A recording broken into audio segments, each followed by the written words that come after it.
Buenos días, meine lieben Freunde, und willkommen zurück zu Let's Play Danganronpa. Im letzten Part haben wir das Class 2 im Case um Moko Ikusaba verloren und wir, also Makoto Naegi, wurde executed, der Rest lebt noch, obwohl wir gar nichts gemacht haben. Das heißt, Monokuma hat geschummelt. Das kleine Mistvieh.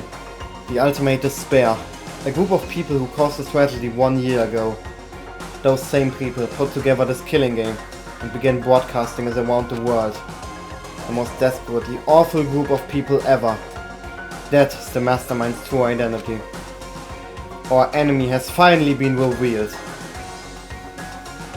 But right now we have to get out of this horrible place. Figuring out the rest of the story can come after. Yeah, you're right. Ja, du hast doch Monokumas Schlüssel, da habe ich schon die ganze Zeit dran gedacht. Kyoko, do you still have that one thing?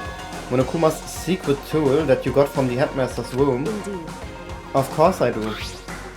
It's an absolutely vital part of ensnaring the mastermind. I would never part with it. And it can open any door in the school, right? That's right. That's right, okay. We should be able to use it on that door, right? Hey Kyoko, we can use that key of yours to get in to sprechen ist schwierig. To open this door, right? It's true. Let's find out. Kyoko took out the key with the Monokuma design on it and slid it into the keyhole. And then... Yes, it opened! Indeed.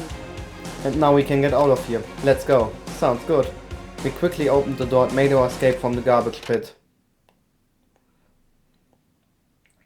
Finally. We were finally free. But there wasn't even time to take a breath of relief. Because the real fight has just begun. Chapter 6. Ultimate pain, ultimate suffering, ultimate despair, ultimate execution, ultimate death. Alle 6 sind auf dem Thumbnail zu sehen. Das hätte ich als Thumbnail nehmen können, scheiße! Egal. Wir gucken mal, was ich heute als Thumbnail nehme, ich weiß es tatsächlich noch nicht. Als ob ich das am Anfang des Parts auch schon weiß, Alter. Das wusste ich nur manchmal. Zum Beispiel bei dem Part, wo Hina Byakuya geschlagen hat. After leaving the garbage pit, we found ourselves in a tunnel, extending straight up like a chimney. There was a metal ladder leading up into the tunnel. We started climbing the ladder, intent on reaching the surface. Oh nein, oh, ich werde jetzt so viel lesen müssen, Alter. Und es ist so trocken, weil nur Kyoko und ich da sind. Keine Abwechslung, kein gar nichts. Einfach nur ewig. Ich muss Peak Wasser trinken erstmal jetzt.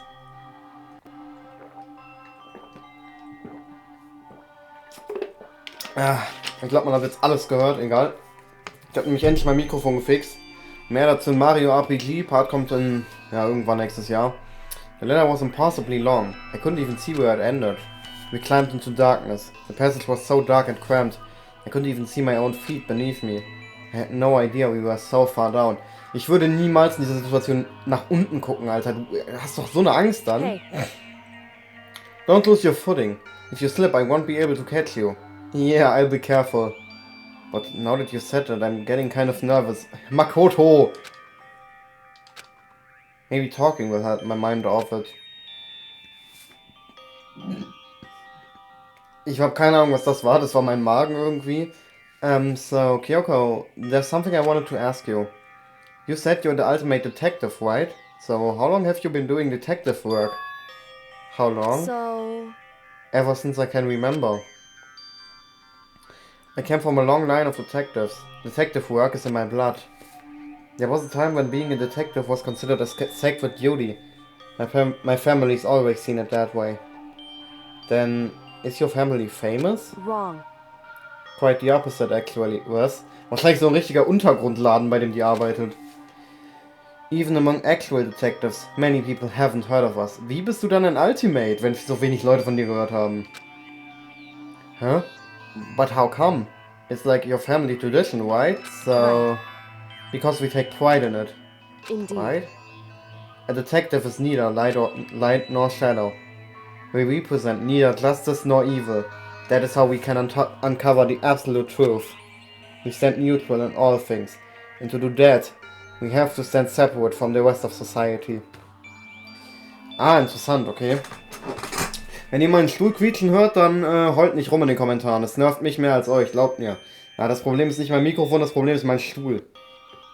Jo, hör auf zu laggen, Alter! Which is why we've made a conscious effort to conceal our existence. A conscious effort? It's true.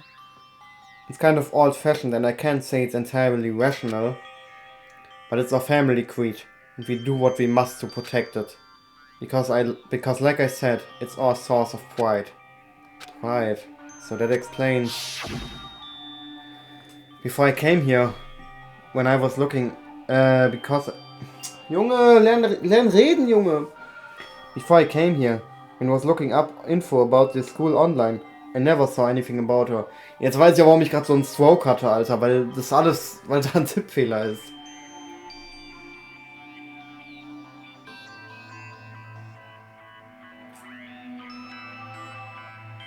Ich habe gerade das auf dem Bildschirm gelesen und überlegt, ob da jetzt was anderes steht als damals, aber es steht genau das gleiche. Because she hid herself on purpose to protect the pride of her family. However, And yet, I gave up some of that pride. Huh? In order to enter Hope's Peak Academy, I had to reveal myself to the school. I did it knowing it was something a true Kiwi detective would never do. But the reason you gave up that pride, the reason you would go so far to enter Hope's Peak, it was because that's how much you wanted to reconnect with your dad, right? There's no shame in that. Aber die Schule muss sie doch vorher gefunden haben. Sie hat doch jetzt nicht... Du kannst doch nicht sagen, hey, ich will in diese Schule gehen. Das passiert ja nicht. Die Leute werden ja gescoutet. Das check ich nicht. what? Reconnect? I had absolutely no desire to reconnect with my father. Huh? But you'd be reuniting after all these years, right? You would have had so much to talk about. Wrong. There's nothing I want to talk to my father about. However, There is something I want to say to him, though. What? No matter what it takes, I have to find him and tell him face to face. What is it? So... I want to sever all ties with him. Sewer? The last time I saw him, I was still very young.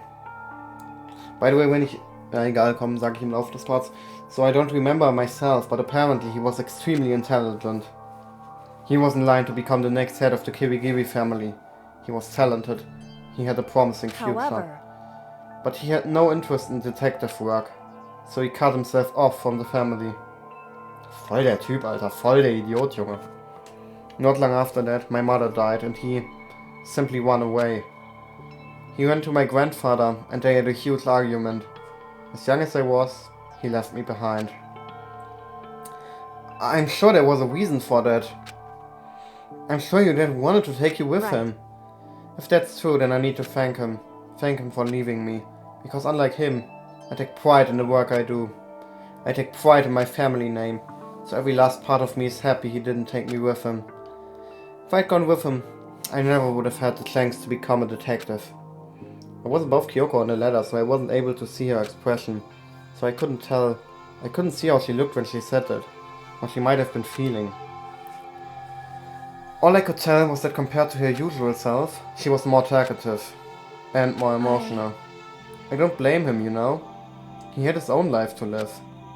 That's what anyone in my position might say, right?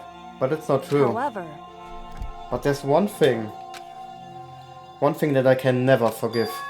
Really? so... The way everyone else looked at me. I was never sad about being left behind. Like I said, I think it was a good thing. However, But when the rest of my family looked at me, they saw something different. They only saw me as the little girl that was abandoned by her father. Alter, was für Hurensöhne. That's how they see me, even to this day. His shadow has been following me my entire life. I'm sick of it. I need him out of my life. I need to step out of his shadow. That's why I have to find him and tell him we are no longer family. In order to settle that past. In order to remove him from my life forever. I have no doubt he forgot about me years ago. But your family, just cut him out like that. wrong. Our only connection is through blood, nothing more. Are we connected by heart and soul? No. Hey, Is blood really enough to call someone family? Only connected by blood, not by heart or soul. I was so shocked to hear her say something like that. I didn't know how to respond. So instead, I said nothing. Atlas kept climbing the ladder in complete silence. And after I don't know how long, we finally reached the top. Endlich.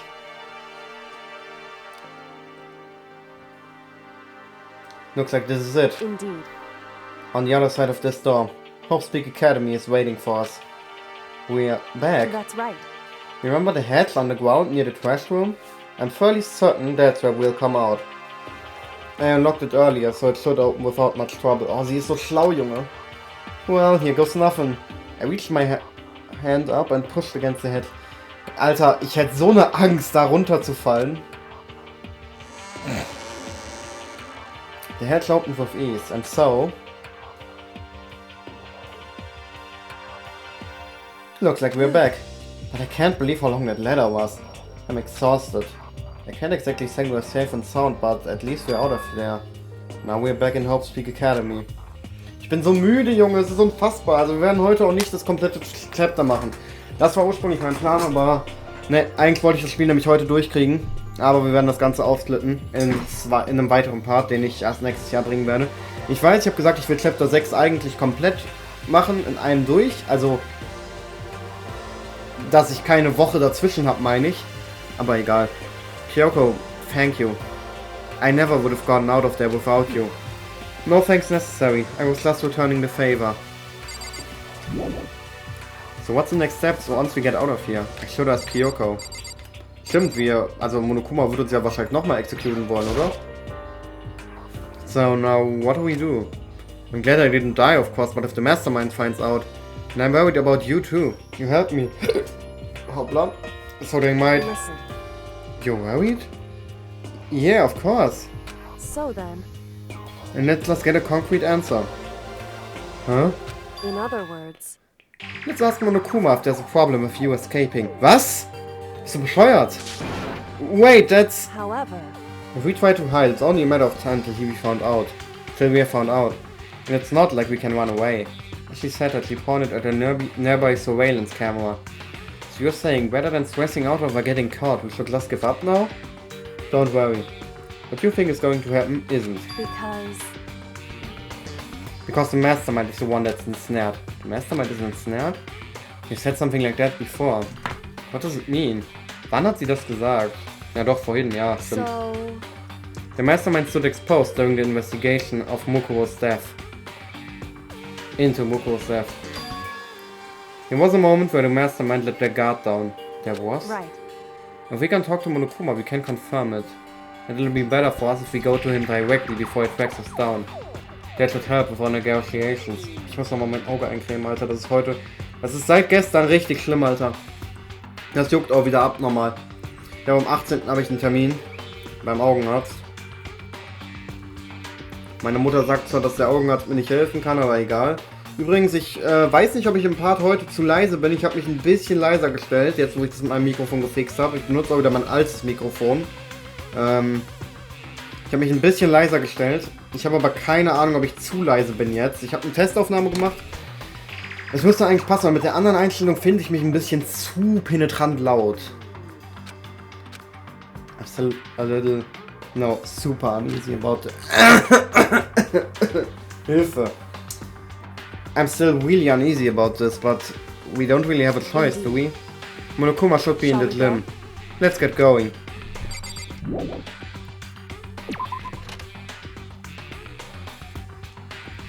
Junge, mein Auge, Alter. Wahrscheinlich ist hier nirgends jemand, mit dem ich auf chillig talken kann.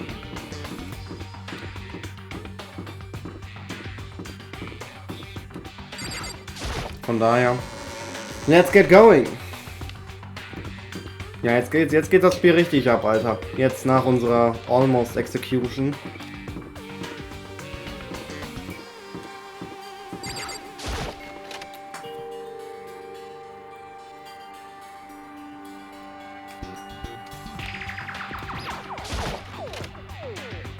Okay, let's fucking go. Well now. Hey. Kyoko, I don't mind so much. But my cow is supposed to be dead. What's he doing here? That's exactly how I thought he'd react. Are we really gonna be okay? You were supposed to be punished. Did Kyoko help you? What? So what if I did? What will you do? If the guilty party is exposed during the trial, they alone will be executed. It's unfortunate, but that is the rule.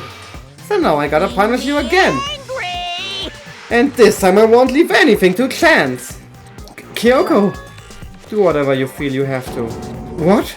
Alter, du hast mich schon mal im Stich gelassen. Was wird das hier? However, Before you do, let me just say one thing. If you execute Makoto, that means you lose. Not that that matters to you, right? Huh? Lose? Hey! You, explain yourself. What do you mean by that? because Well, you set up this latest class trial yourself, right? I was getting in your way, so you wanted an excuse to kill me. in other words, I was supposed to be chosen as the blackened and then executed. Why? Hey, what are you talking about? however, But when Makoto chose to overlook my lie, your plan came crashing down. The results of the trial weren't at all what you were expecting. Because you never imagined that in that position one person would protect another like that. right, In response to that unexpected development, indeed. you reacted by proclaiming Makoto the blackened and trying to execute him. You made the choice out of desperation. No, more than that. You must have realized that Makoto, who refused to be manipulated, was a threat to you as well. However, But then there was another unexpected development waiting for you.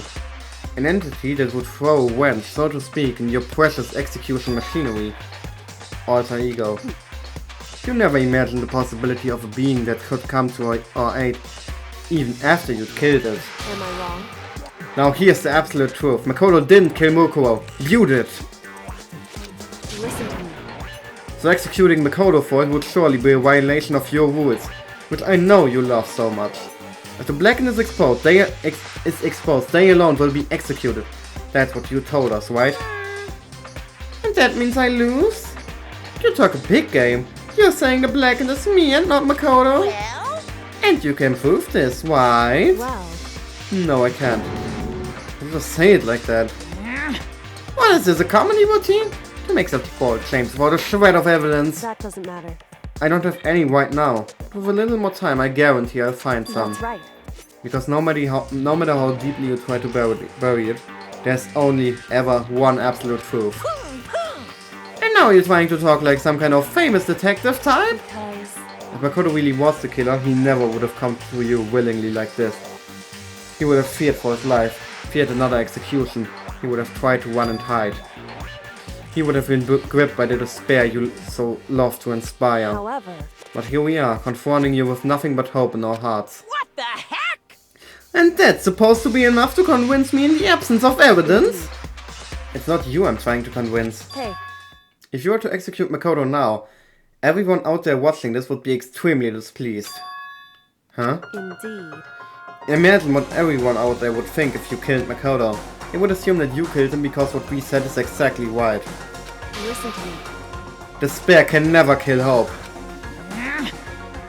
Hey, Of course you can say, we're just making this all up. You're welcome to prove us wrong. No, you have no choice but to prove it. Because if you kill Makoto without proving your own innocence, you'll be accepting your own defeat. Oh, der wird richtig wütend, Junge. Oh mein Gott, mein Mikrofon nimmt endlich meine Lache auf, Leute, endlich! Ah, ich freue mich so. If you want to earn our despair fair and square, then I suggest you take my advice. So, what's the advice of yours? it's true. To do Mukuro's trial over again. Only this time you follow the school regulations to ensure a fair trial. It's time for one last showdown. One final battle between hope and despair. Let's fucking go, Leute. Hey, Well, that would make for a proper climax, wouldn't you say? A fair trial? One last showdown? In other words, this would be our chance to expose the true identity of Mukuro's killer. Of the mastermind themselves! Scheiße, ich wollte nicht B drücken. But what reason would the mastermind have to accept that challenge? He'll probably just execute me without another word. Wahrscheinlich. Junge, wo kommt jetzt diese Lache her, Alter? Interesting. Bear it! Very interesting indeed. Barry? What's wrong? Oh, I was getting bored, so I decided to change things up a little. So, time for Bad Jokes. Bad Jokes gab's seit Part 2 nicht mehr, Alter. Was ist denn mit dir? Now what you've suggested might be possible. In other words, Ich hab schon wieder... Ach Junge, warum drück ich meinen Text aus Versehen weg? It would certainly make for one honey of a climax. Does that mean you accept? You guys! If we do things your way, that'll be enough to convince you and the viewers, right? And it would cause you unbearable despair, right? Then I'm prepared to agree on your terms. Will your hope win out? Or will my despair claim victory? I can barely contain myself! Digga, du und deine Bärwitze, Alter, calm the fuck down. Let's have one final grisly showdown! He agreed. And we still have a shot on this. Bear it! But this is the long-awaited climax, right? Just guessing the killer is barely a fitting end. Guys! So for this final face-up, you'll have to unearth all the mysteries that have been buried here. All the mysteries? That's right. Every last mystery that's pawing around the school. If you can do that, Barely then that'll contain be enough to myself! qualify as a victory for you. it's true. That's what we've been trying to do all along. Okay, well good, then let's bear it all. If you can claw your way to the truth of Muko's death and solve the mysteries of the school, Guys! then you win! And if you can't do all of that... Junge, was hat der mit dieser Lache plötzlich? Wo kommt die her? We all face execution, right? I can barely contain my excitement! When you learn the whole truth, what kind of despair will you show me? We're as excited as you are, I'm sure. Listen to me. When we've uncovered every last truth, how will the ultimate despair reveal their own despair? I honestly can't believe how this all turned out. Hey, But before you get started, I want to clarify one more thing. Do you remember the rule? When one student kills another, that's when a class trial is held. What's wrong? I remember that for sure. So what? hey, I just want to confirm that is what you said, right? And it's a true statement? You don't have to be so suspicious. I've said it before, but it bears repeating. Everything is based on the school regulations. And having a trial for Muko is no exception to that. Huh? Muko's trial is no exception? Then it's part of the regulations? It would have to mean that whoever killed Mukuro. It's a very polarizing approach, I know, but okay, enough puns. Anyway, here's a hint. I'm sure I told you this already, but this killing game began with 16 participants, all of them high school students. And the only people to take a single step in Leuten Peak since the killing game began are those 16 students. What? listen. Are you telling the truth? Why'd he go so quiet all of a sudden? Now I'm really angry! Ich glaube, er will uns nur mal wieder verwirren. I'm done talking. I got nothing left to say to you. So get lost, would ya? Why so mad? He seems emotionally unstable. Leave me alone. Get out of here. Okay, I'm going. You're really gonna let me go? I don't even care anymore. You're gonna get your punishment later anyway. I need to start getting it ready. Super duper special punishment overflowing with despair. Hey, Come on, Makoto. Let's go. Okay. Ja, okay, chill. Ja, ich muss noch mal einen Schluck Wasser trinken.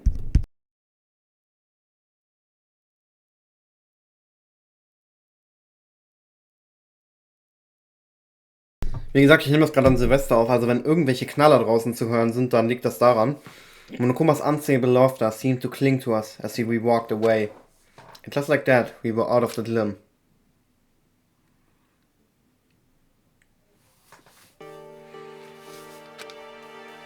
I could hardly believe it, but somehow I ended up not getting executed.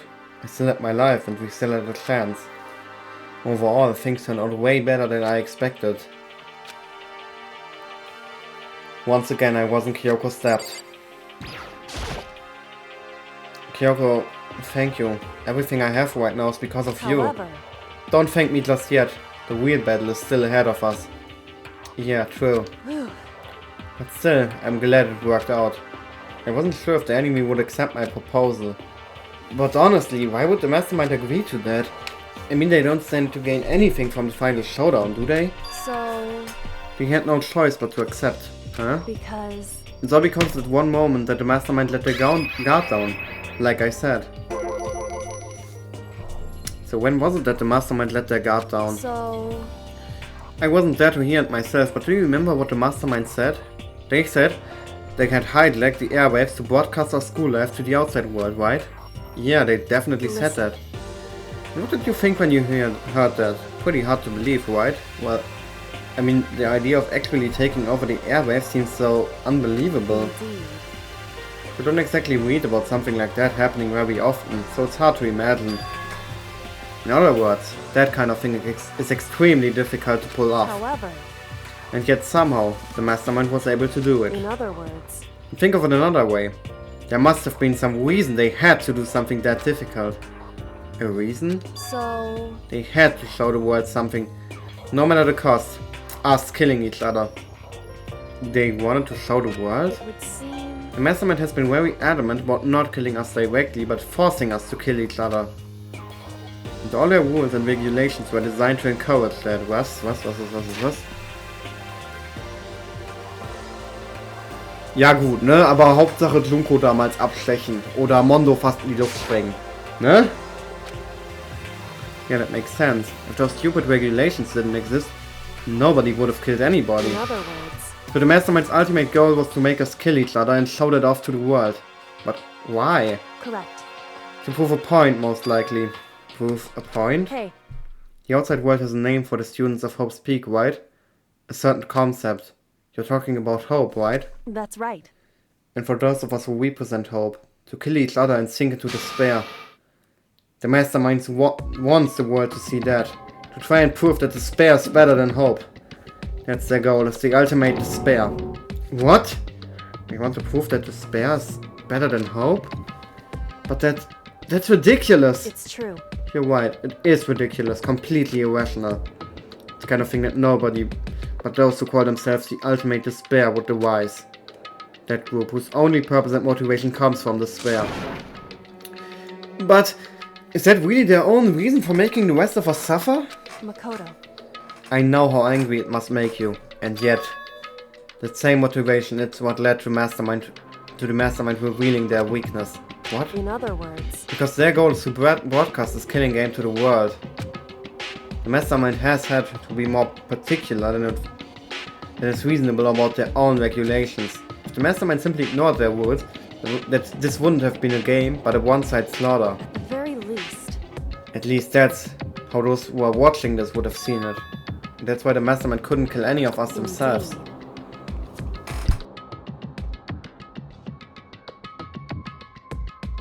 Sorry, mein Magen hat gerade irgendeine Scheiße gemacht.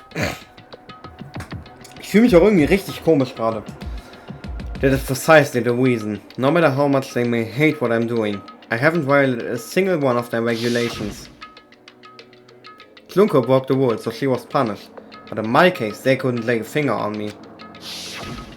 Right. So instead, they tried to use the class 12 following all their proper rules to get me killed. They began a trial that didn't have the right answer. They made me out to be the killer. Even that didn't It's work. true. Yes, thanks to you. And due to that failure, the mastermind took yet another risk. They attempted to kill you instead, who also was not the killer. And when that fact was exposed... Alexa, nein. Nein!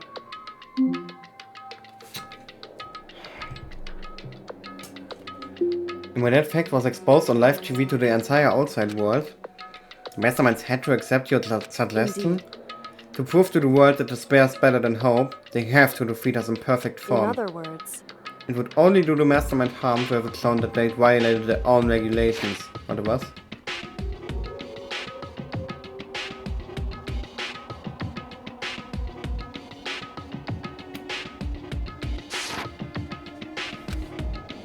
I don't know if that was a hunch, right? And you were still able to get the mastermind to accept your However. challenge. Well, it's only thanks to you that we got the chance, because you believed in me, another path opened up.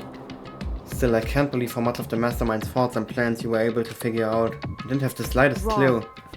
In the end, though I couldn't prove any of it, It was just my reasoning. Essentially, I was making a bet. But it looks like I got it twice. This time at least, I won the bet. She let out a quick sigh. I look at it as a small sign of relief.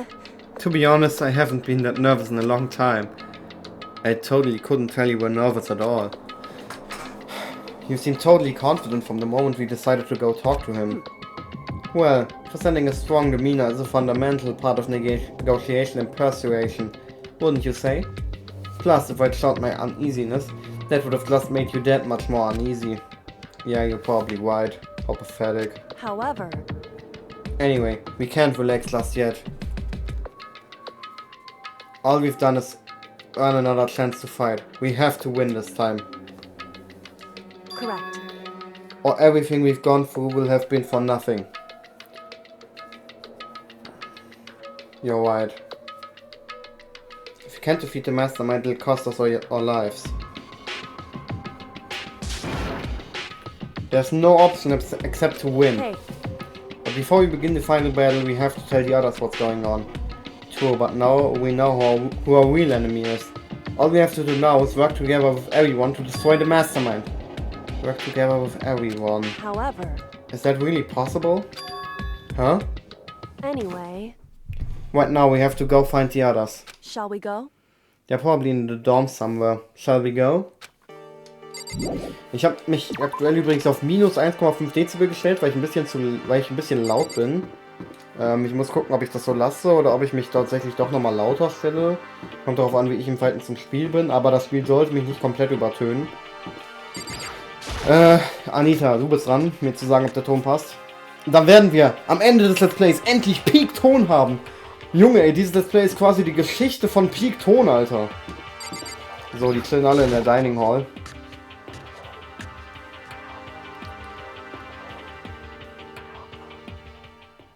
And suddenly we were greeted with Monokuma. You again. Geht's dir gut, Monokuma? Is he broken? I suppose it's emotionally... Warum kann ich heute nicht sprechen, Alter? Ich trinke nochmal einen Schluck Wasser.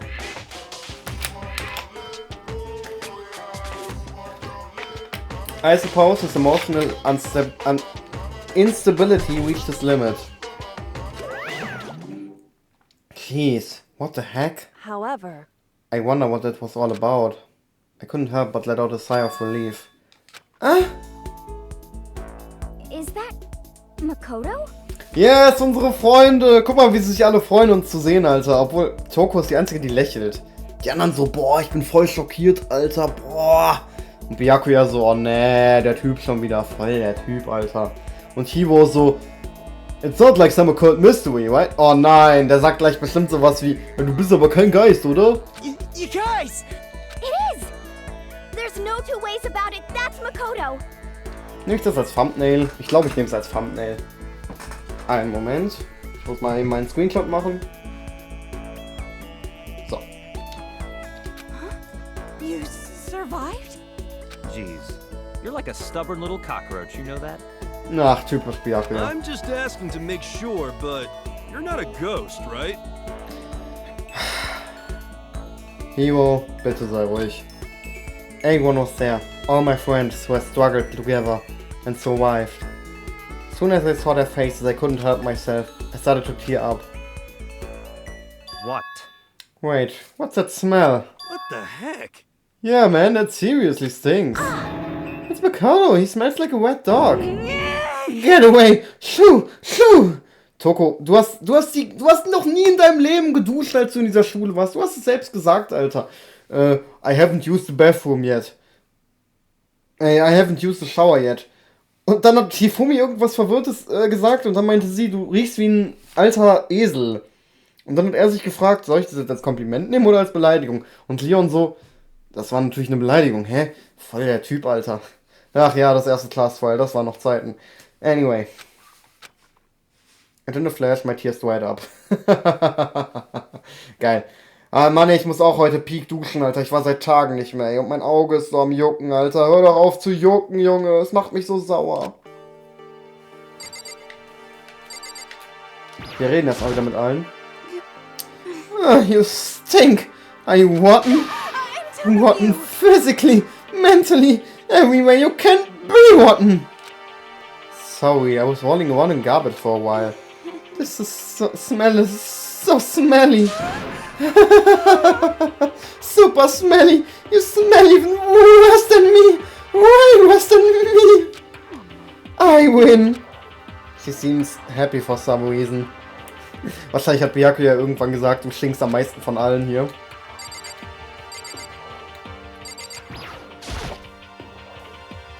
So what have you guys been doing while I was gone? Well, we figured that since the trial was over, we'd have access to new places again. And? No dice. All the rooms that were locked before were still locked. So there wasn't any new areas. Where can we go to find new clues? Yo. Hero, mein Freund! Makoto, what was it like hanging out in the spirit world? I didn't go to the spirit world. Did you get to talk to her? Who? Miss Cleo! No, I didn't talk to her. I mean, I didn't go to the spirit world. I mean, who the heck is Miss Cleo? I still can't believe you survived. Yeah, me either. Do you realize why it is you escaped escaped execution? It was alter ego. He saved my life.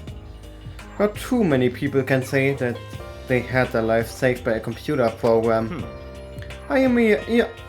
Warum kann ich heute nicht lesen, Alter, bitte? I imagine it was a learning experience for you.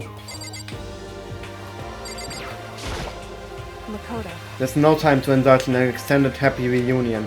We need to explain to everyone what happened with Monokuma. Yes. Explain? Explain what? Well, is it okay you're here? What if the mastermind catches you? It's true. That's what I have to tell you all. I need to tell you all about the last class trial. Last class trial? In other words, We're going to redo Mukuro's trial. Huh? What? Seriously? How about that? How about that? Yes! Nochmal diese geile Voiceline, Alter. What's the point of redoing it? Makoto killed her, right? Oh, du hast so viel Vertrauen in mich, Hiro, Alter. Ich find's so geil, wie viel Vertrauen du in mich hast, Alter. Aber Hauptsache meine Organe verkaufen wollen. How about that? Makoto hat sie auch umgebracht. Warum sollten wir das Trial nochmal machen? No, I didn't do it. Like I keep telling you. wrong. Makoto isn't the killer. And of course it's not me or any of you. Then who is it? I see. What she's saying is, it was all the work of the mastermind. What? You're saying the mastermind killed Mukuro? That's right. That's right. It was all an elaborate trap contrived by the mastermind. Makoto's trapped. Ah! Junge! Makoto spotted the trap in time and did what he had to do to stop However. it. But his decision meant that he would be the one to die. What did you say? You spotted the trap, did you, Makoto? Make it sound like it was easy. At least, you know. However, But executing Makoto, who wasn't the Blackened, is a clear violation of the school regulations. The rules state that only the Blackened is to be executed. The mastermind broke their own rules. Which is why I went and negotiated with them to have the trial one more time. Huh? And the mastermind agreed? Does that mean they really did break the rules? They had no choice but to agree. You used the TV broadcast to gain the leverage you needed, didn't you? correct. Very observant of you. Naturally. I recall what you said at the end of the last trial. And you said, no, it's the mastermind that's been snapped. That's what you were referring to. Don't be mean! Hey, I'm totally in the dark here! For anyone who doesn't understand, you can ask Kyoko to explain it again. Later. So knowing all this, what do we do now? About that. It's about who killed Mukuro, right? So our job is to expose the mastermind. But there's more to it than that, correct? Yeah.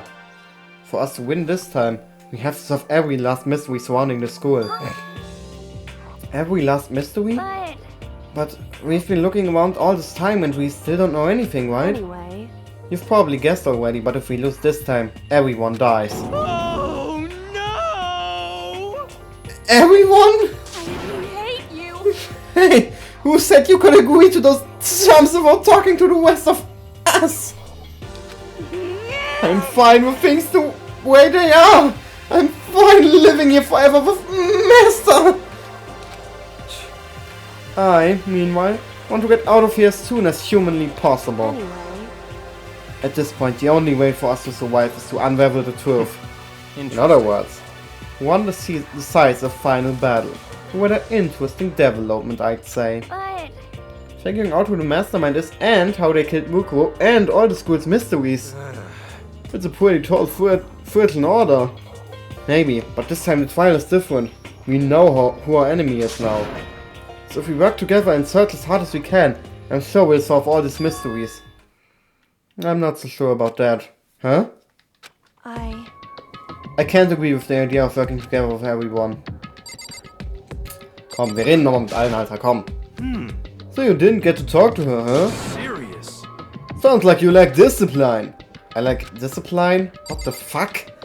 Warum? Was ist denn mit dem Typen, Alter? Maybe few people have been saved by a computer program. Must have been quite a... Ja, okay, die sagen alle nichts Besonderes. Oder? Du vielleicht, Toko?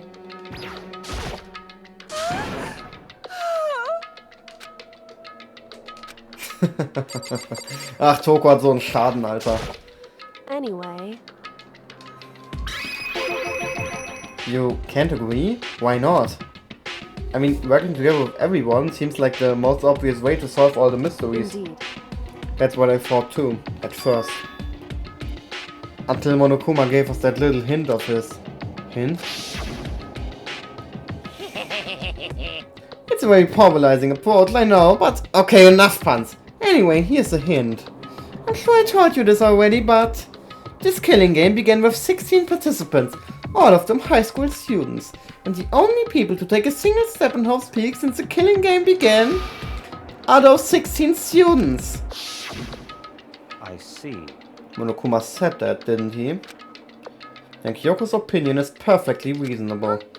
Huh? But why? So, in other words, If the mastermind really is the one who killed Mukuro, as Kyoko says, then the mastermind would have had to set foot in the school, right? Monokuma could probably murder Mukuro, but there's no way he could have disguised the scene like that. Abgesehen davon hat das Mastermind höchstwahrscheinlich ja auch immer die Crime Scenes aufgeräumt. Das hatten wir am Anfang auch gesehen, dass zum Beispiel in unserem Badezimmer keine Sayaka mehr lag und alles. in other words, But according to Monokuma, the only people who have set foot in Hop's Peak are the 16 students who have been taking part in the killing game. Then the mastermind is... There were 15 of us in the main hall at the very beginning. And then Mukuro and you get 16. So the mastermind would have to be one of them? that's right. And of those 16 people we started out with, the only ones still alive are the people standing right here. Need I to continue or do you get it now? What? You're saying the mastermind is one of us? no way! You can't be serious. Wait, we can't say for sure that's who yet. Monokuma might have just said that to confuse us. It's certainly a possibility, but only one among many. The mastermind being one of us is also a possibility. And that is one possibility we can't ignore. Yeah, I mean they're ultimate, right? The ultimate despair! So they must be a high schooler. You can't say it's not possible! But if one of us was the mastermind, we'd have to be controlling Monokuma somehow, right? But did you ever see anyone acting suspicious anytime Monokuma was active?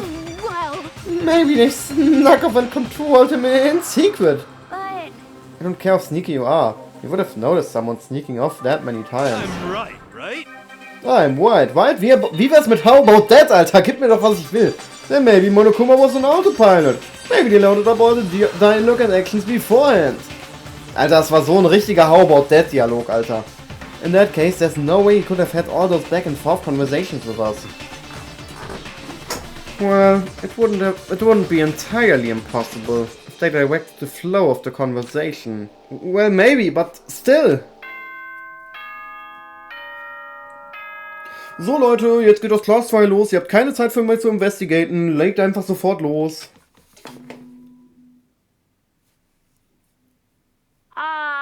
This is a school announcement.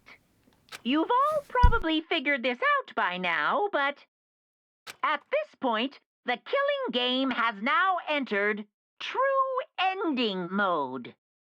Eieiei, jetzt geht's los, Leute. So, in the name of fairness, I will unlock every room in the school. Look wherever you want. Solve the mystery in whatever way you see fit.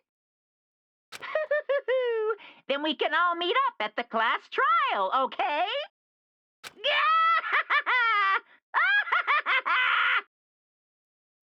Boah, der hat richtig Bock, Alter. Der hat richtig Bock auf das Finale.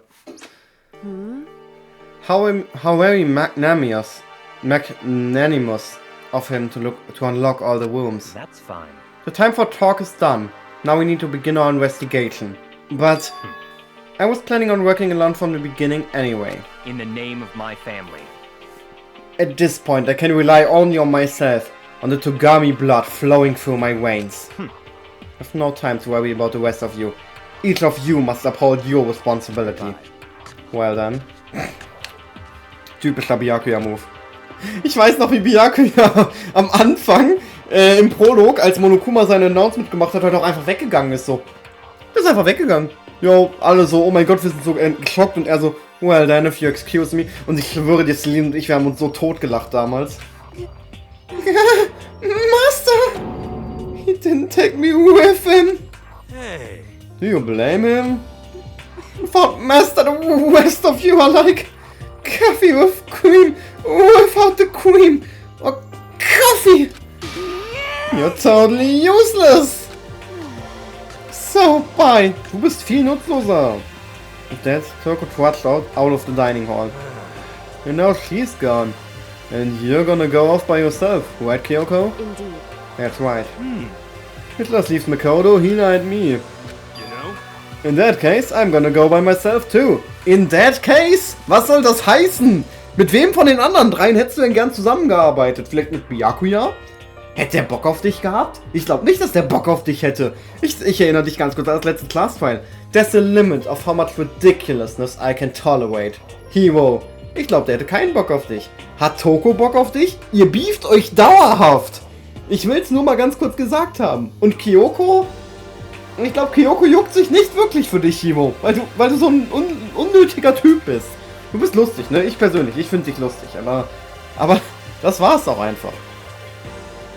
Ich sehe jetzt, wie unsymmetrisch seine Ohren sind übrigens. I can't unsee it now. So, you have to too. Gut. Just a second. Wait, how come? How about that? How about that? Let's fucking go, Leute. Just wait and see. I'm gonna use my totally awesome spirit power to figure out the mastermind's identity. Laughing loudly, Himo had left the dining hall. Ach, der Typ ist so ein Spinner. Everyone's really gonna go off by themselves? What about you, Hina? I guess I'll do the same thing. I mean, it's not that I don't trust everyone, you know? But up till now, I haven't really been all that useful. I just depended on Sakura and everyone else. You're not useless. If you hadn't been there, I would have died. Makoto. That's really nice of you to say. Wann werden wir denn gestorben? Na, egal. But still, I know I've mostly been totally useless. Okay. So I figure at least here at the end, maybe I can find something that'll help us all get out of here. So I'm gonna go off and do it all on my own. Okay, see ya later. Hina was in a surprisingly high spirits and she dashed out of the dining hall. And once again, just us two.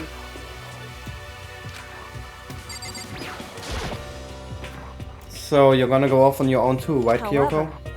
Well, don't misunderstand. Just because we're going to do our search separately doesn't mean we can still work together. So, That goes for all of us. I think I see what you mean. Doing our own investigating doesn't mean we can't work together in the end.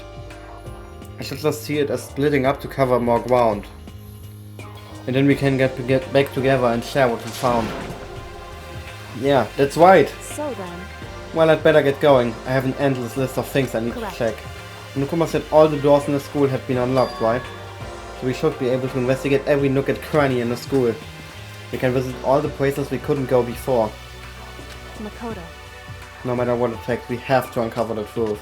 By any means necessary. With that, Kyoko was gone, leaving only me.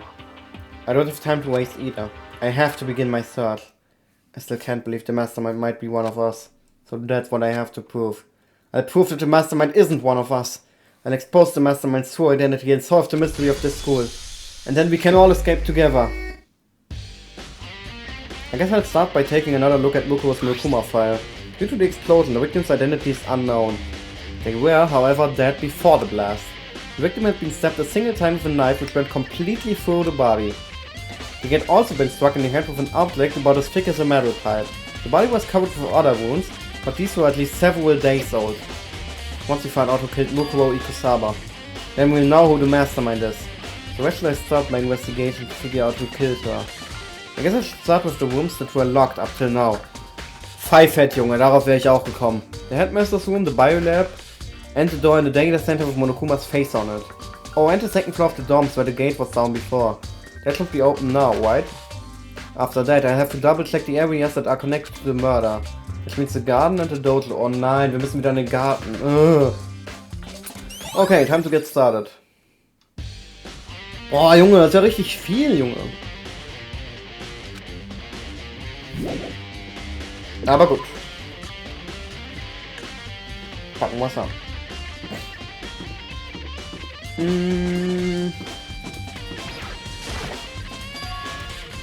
The gate's open. We can finally check out the second floor of the dorms. Which means I have to do it. This is the second floor of the dorms. Ai, das sieht ja schrecklich aus. It looks like some ancient ruins. Oh no. It's more like a battlefield. Like a bomb blew up here or something. Fucking Blut.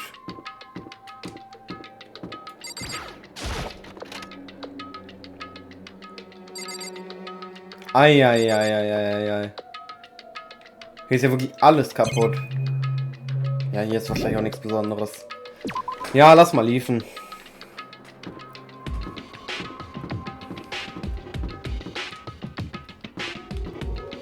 Fangen wir mal hiermit an.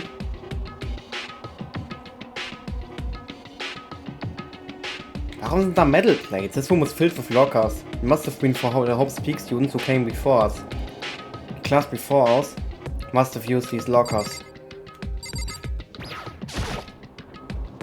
Can't imagine any way to get this locker open. I'm not even gonna bother trying. There's a metal plate mounted to the locker. There's no way to get it open.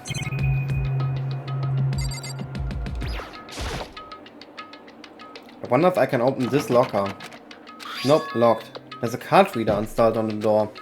That must be how you get the locker open. After all, it's pretty similar to the card readers for the locker rooms on the second floor of the school. And you have to use your e-handbooks to open them up. So does that mean... Well, let's just give it a try. I took out my handbook and ran it across the card reader. And then... No luck. Maybe only the locker's owner can open it, which means none of us can do it. I don't think this locker's gonna open. Monokuma coins, yes! Let's fucking go!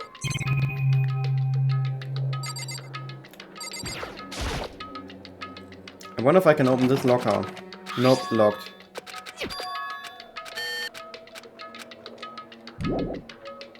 Ja, lass uns liefen. Hier gibt's nix.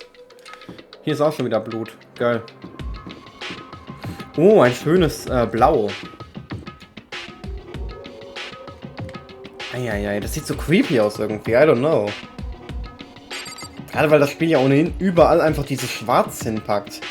Es gibt keine richtigen Decken, es ist einfach überall alles schwarz. Manon hat mir eine Audio geschickt. Ich hab dir doch gesagt, dass ich aufnehme, Alter. This room doesn't really feel like a student's room. It has a more adult atmosphere. It's a headmaster's private room. Kyoko! Indeed. I've been through this room several times already, but I still have one little regret. So I decided to check it out one more time. Huh? A regret?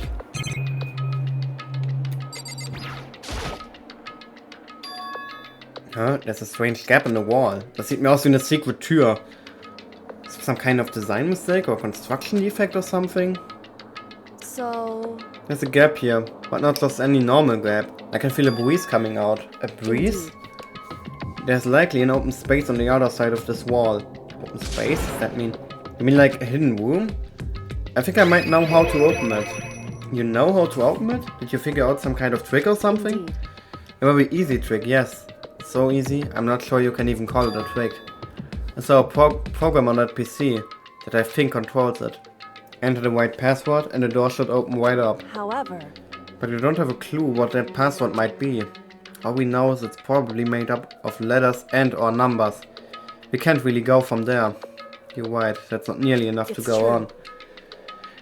I looked through all his paperwork and the files on the PC, everything I could think of. I learned more about him than I had any desire to, but nothing that might have been his password. When I think of how much time I wasted on this.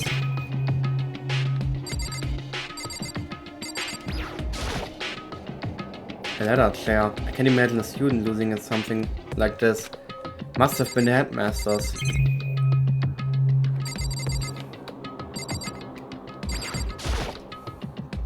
The desk is home to a computer. It must have belonged to the headmaster.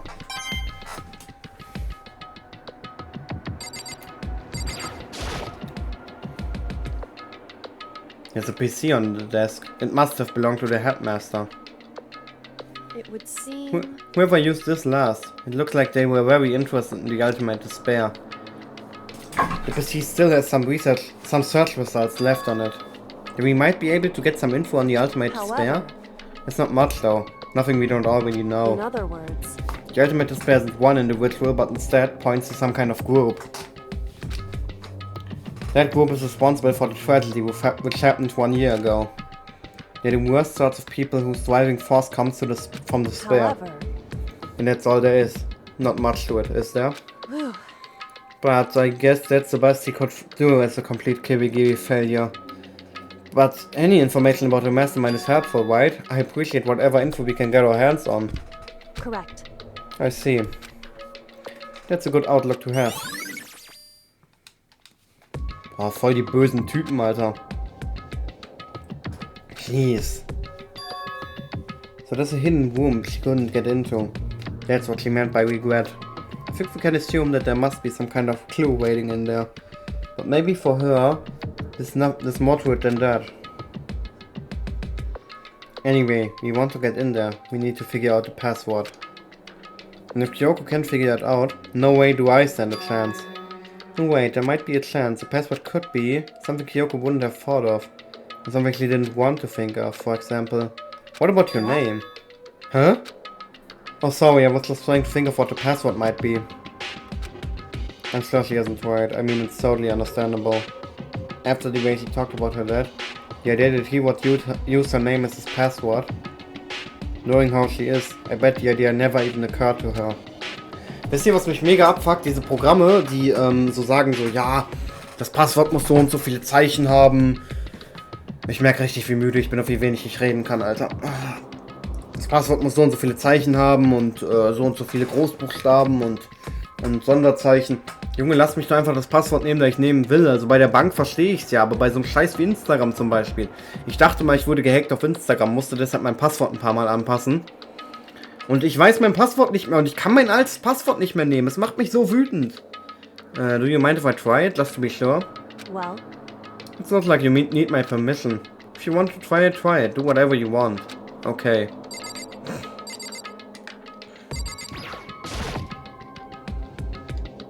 You know, I'm glad I thought of trying Kyoko's name. But if that's not it, that might just hurt Kyoko even more. hey, If you're worried about me, Makoto, don't be. I already know that your guess is wrong. Okay, in that case, here goes nothing. I collected myself, then turned to face the computer monitor. Let me just type the password here. I typed her full name, Kyoko Kirigiri. My hands were tense, slightly trembling, and as I finished typing it in...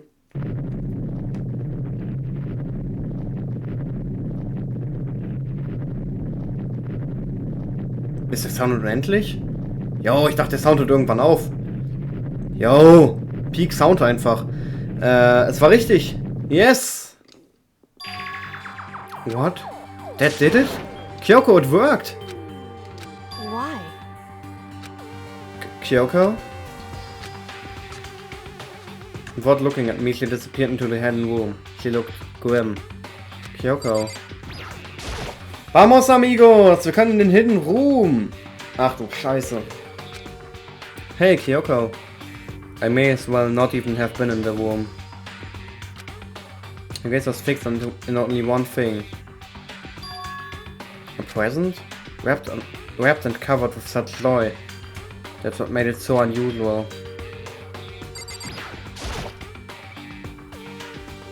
There's a brightly colored box here. It seems totally out of place in here. The more I look at it, the more suspicious I get. Should we open it? I'm getting kind of a bad vibe from it. Das Ding ist, ich kann heute halt einfach nicht so viel dazu sagen, weil halt weniger Witze kommen. So, je tiefer wir ins Spiel reingehen, desto weniger Witze kommen halt. Wisst ihr, so, deswegen bin ich so silent quasi. Also deswegen bin ich einfach nur alles am Durchlesen. Ich denke mal, es wird sich auch im Laufe des Spiels nicht verbessern. Das ist jetzt der vorletzte Part von dem Let's Play und von daher passt das schon. Im nächsten Game wird es wieder viele Witze. Oh, es wird richtig geil, Alter.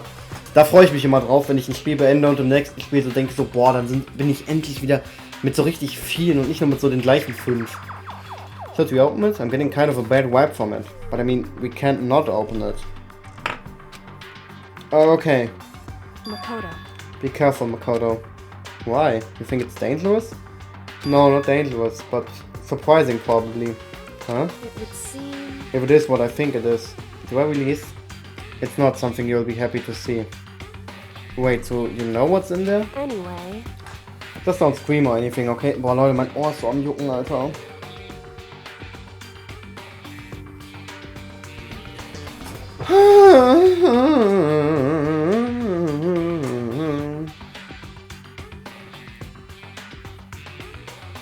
Alles klar. Are you saying it's something that'll make me want to scream? Okay, I'm just gonna open it. Step by heavy step, I approached the box. I took a deep breath, then took hold of the lid. Slowly, ever so slowly, I lifted it up. Light began to sneak its way into the box. I stole a hesitant glance inside and... Ich dachte, wir sollen nicht schreien. Kyoko's advice was no use. I let out a trembling cry. Yo, Knochen! Ach du Scheiße. What was in the box? It was bones. Bones MC! Oh yeah! Human bones! That's the last thing I expected to find in such a bright, joyful box. I mean, who could have possibly imagined? Es war wahrscheinlich Monokuma. Das klingt ganz nach ihm. I see. Just as I thought. What?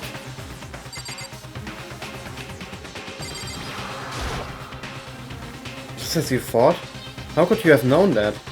I mean, there were bones in there, human bones! It's not like that I was thinking of the bones specifically. I just had a feeling it would be his body. That's pretty much of the same thing! And that guy in the box? My father. Huh? What about him? Correct. What you found in the box? Those bones. That body. That's my father.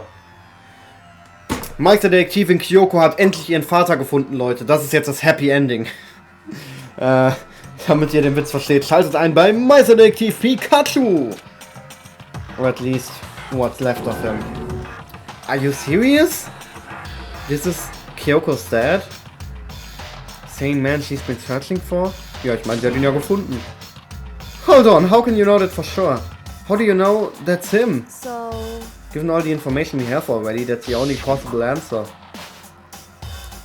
So that same person may very well be the mastermind who planned all this out. And according to the files, the headmaster is a man in his late 30s. It is possible, even likely, that he's somewhere in the school right now. It's a very polarizing approach, I know. But, okay, enough puns. Anyway, here's a hint, warte mal. Was hat Alter Ego nochmal gesagt? Okay. I'm sure I told you this already, but this killing game began with 16 participants, all of them high school students. And the only people who take a single step in Hope's Peak since the killing game began are those 16 students. Alter Ego said the headmaster was probably here in the school. But the only ones who were alive at the start of the killing game were us 16 students. When you put those two ideas together, it doesn't take much to assume In other words... that most likely my father was in the school, but he was also dead. That's my assumption anyway. As Kyoko explained her analysis, she was completely calm. Oh no, she wasn't calm. She was only trying to seem calm. She said it. It was just as she thought. So she knew it was a possibility. But I have to believe that at some point she wanted to be proven wrong. Fuck? Okay.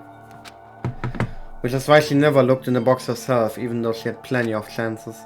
I know Kyoko said she wanted to see her father so she could cut off all ties. But was that all there was to it? I gave up some of that pride. In order to enter Hope's Peak, I had to reveal myself to the school. I did it knowing it was something a true Kirigiri detective would never do. Would she really give up her pride just for that? I couldn't help but wonder. Hidden Room Present, okay. Investigieren wir jetzt weiter oder reden wir mit ihr? I feel like I shouldn't make pointless small talk right now. Maybe I should just look around a bit first. Peak small talk, Leute. Peak small talk. This filling cabinet seems like it's like the kind of place you'd find a clue. I should take a closer look. But I don't think Kyoko would like some stranger like me touching her dad's stuff. Hey. It's fine. Check whatever you want. Are you sure? Okay then.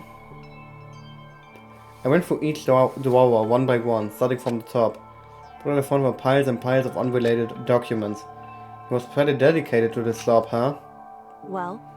It's just because he didn't have anything else. Could have inherited our family business or legacy. Instead he left it all behind. Now, if he couldn't even handle a job like this, he would have been that much more of a failure. I'm sure he couldn't stand the thought of that. And it made him desperate.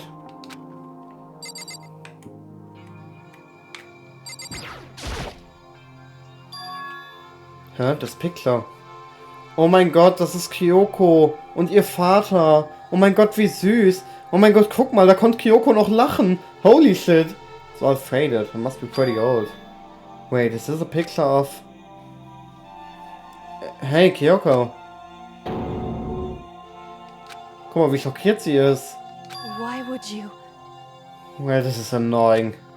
I came here to cut myself free of the past, and yet... to now find something like this. So what do you expect me to do now? Then I was right. It's a picture of Kyoko when she was a little girl. Leute, warum sagen mir Leute, sie hätte weiße Haare? Ich check das nicht. Junge. Das sind 100% lilane Haare. Knowing the headmaster had this picture all this time, he must have really cared about her. Why? Like, okay, mit ein bisschen Fantasie sieht das doch weiß aus jetzt, bei ihr jetzt, aber auf dem Kinderfoto nicht und hier auch nur mit Fantasie, das ist lila. Why? What? Weil am Anfang des Spiels wird irgendwann mal gesagt, the white-haired girl. No, oder? Nee, das war für mich schon immer lila, das ist für mich auch immer noch lila, ist mir egal, was ihr sagt. Wenn jetzt irgendwer in die Kommentare schreibt, ja, aber Kyoko hat lilane Haare, ja, aber Kyoko hat weiße Haare, hau ich dem Jüngling einen aufs Maul, Alter. Wusstet ihr eigentlich schon, dass Super Mario Bros. 2 eigentlich Doki Doki Panic ist? Okay, weiter geht's. Why? What? I wanted to face him and tell him myself. To cut him off out of my life for abandoning me. That's the whole reason I came here. Now he's abandoned me again. And this time he even saw the only opportunity I had to move on. Has there ever been a worse father? Kyoko. Spielt das so eine Rolle für das Class Trial? Ihre Relationship mit ihrem Vater? Dass wir dafür Truth Bullets brauchen? Ich glaube, hier ist noch was. The headmaster's desk. It's probably hiding some kind of clue, so I really want to check it out, but I really don't want to touch Kyoko's dad's desk without her permission. Hey. Don't worry about me. Feel free to look around as much as you like. Are you sure? Never let anything get in the way of the investigation. I don't. Okay then, if you don't mind. Starting from the top, I opened all the desk drawers and looked inside. I rummaged through each one, finding nothing but unrelated documents. But in the last drawer... Huh? Is this in case of emergency, okay? It's an e-handbook, right? And it has a label on it that says, in case of emergency. I found some kind of emergency handbook in the handmaster's desk. In other words, A handbook with no limitations given from the school's ultimate authority, the headmaster. I'm assuming that's what it is. I think you're probably right.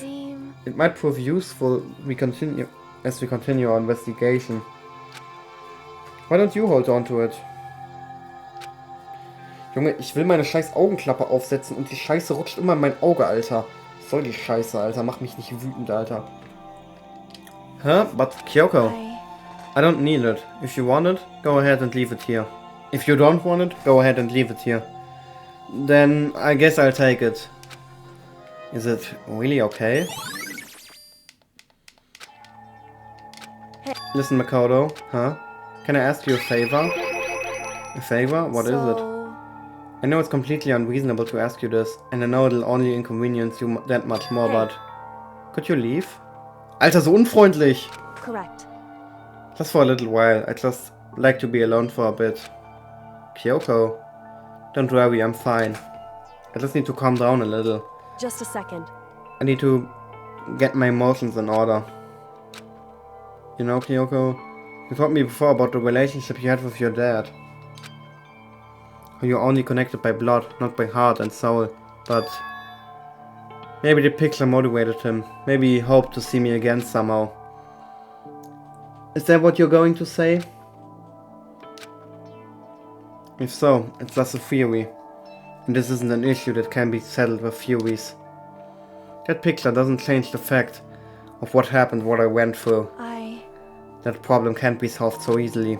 You're right, I'm sorry. Once I got myself under control, I'll return to the investigation immediately. So please, just give me some time to myself. Okay, I understand. Then I'll see you later.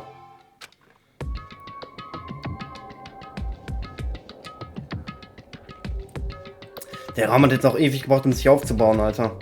Is she really okay? Kyoko, it must have been a complete shock to her. I mean, it was a shock to me. To find out what happened to the headmaster. There's no doubt the mastermind performed that evil deed. They killed the headmaster. They killed Kyoko's father. They killed him. The headmaster is dead.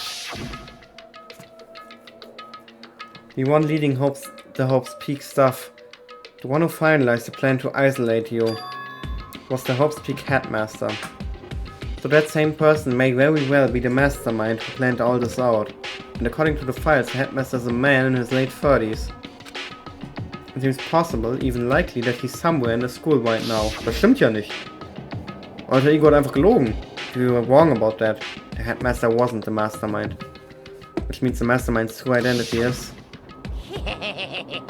It's a very polarizing approach, I know.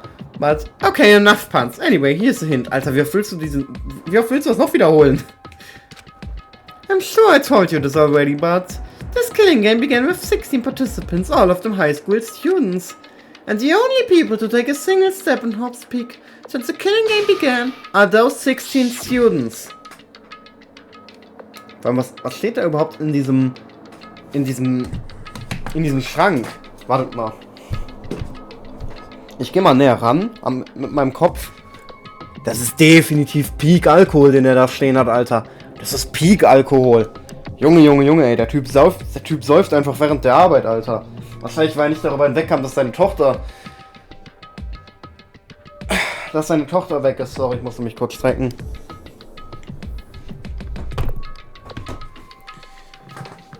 Ja, okay, Leute. Ja.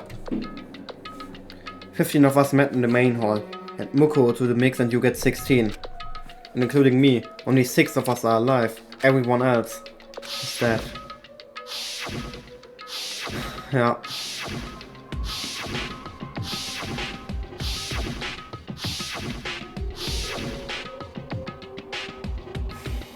Das waren also unsere Freunde. Even Mukuro. Even she is undeniably dead. So the ones that still left alive are me, Byakuya, Hiro, Toko, Hina and Kyoko. Das wäre ein Plot-Twist, ey, wenn Kyoko das Mastermind wäre. Only those 6 people are still alive. Then there's no question. Wait, no, that can't be. I refuse to believe it. There has to be some other way. There just has to be.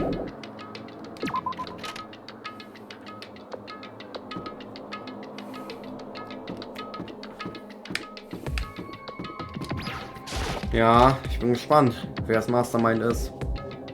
Ja, voll der heftige Plot-Twist, Alter. Imagine, Leute. I wonder if I can open this locker. Nope, lock. There's a card reader. Yeah. So does that mean... Well, let's just give it a try. No luck. Maybe only the locker's owner can open it. Wait, but... What about the emergency handbook I found in the headmaster's hidden room? Okay, let's give it one more try. I took out the emergency handbook and ran that across the card reader and... Beep! Alright, that's what I was hoping for. Now let's see what we've got inside. This thing is practically empty. It's just one thing, some kind of pocketbook. I don't see a name written on it, so I can't say for sure whose it is. But there's some writing inside it. It could be important. I don't like violating the owner's privacy, but I'd better take a look. It looks like a girl's handwriting, and all the letters are spaced out evenly. Like whoever wrote them was measuring them. Whoever wrote this must have been really meticulous. Huh? I was flipping through the pocketbook, but my hand froze when I got to a certain page. I saw something familiar written there, words I'd heard before. There's a plan to turn Hope's Peak into a shelter and isolate the students here in a communal life. I decided to talk to the one who came up with the plan directly. It just so happens to be the headmaster and my father. Oh mein Gott, was? Was? He was willing to give me some more details regarding the plan. Here's what he said. The point is to keep our students prodigies safe. To keep them as a hope for the future. Only their genius can overcome disaster, and only their hope can overcome despair. For the future of our country, our world, it's not an exaggeration to call this our final hope. We must isolate our superior youth from the corrupted world to serve as the foundation for a new era. This is the only hope we have. I hope that you will be willing to get along with this plan. So that's what my father has to say to me. As usual, he made a selfish decision without consulting anyone else. I can't imagine a worse father. This can't be true, can it? But I knew it was, and I knew exactly who the pocketbook belonged to. Kyoko. It couldn't be anyone else. Was? Ah, dann hat sie uns angelogen! But this belongs to Kyoko. What was she doing in this locker? What she wrote here completely contradicts what she already told me. She said she hasn't seen her dad since he left when she was little. I decided to talk to the one who came up with the plan directly. It just so happens to be the headmaster and my father. What does this all mean? I quickly scanned the remaining pages of the notebook. I must have been looking for something that would prove me wrong about this whole thing. But when I reached the last page, the question mark spinning through my mind just started spinning that much faster. When I looked at it, unlike the rest of the pocketbook, the writing here was messy, disorganized, scrawled. Despair walks among us and... Hey, ich hab zu spät angefangen es zu lesen, geil. What is this? What does it mean? I have no idea. How could this possibly make any sense? Despair walks among us and so we survive. There's a second despair.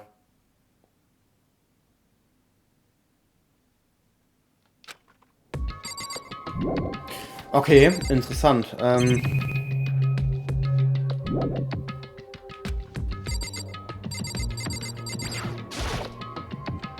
I took the emergency handbook and ran back across the card reader and... Let's see what we've got inside. Let's see anything that might be a clue. I took the emergency handbook. Beep. Oh, Hivo würde das gefallen. This locker is totally disorganized. Whoever it belongs to probably has organization problems in every part of their life.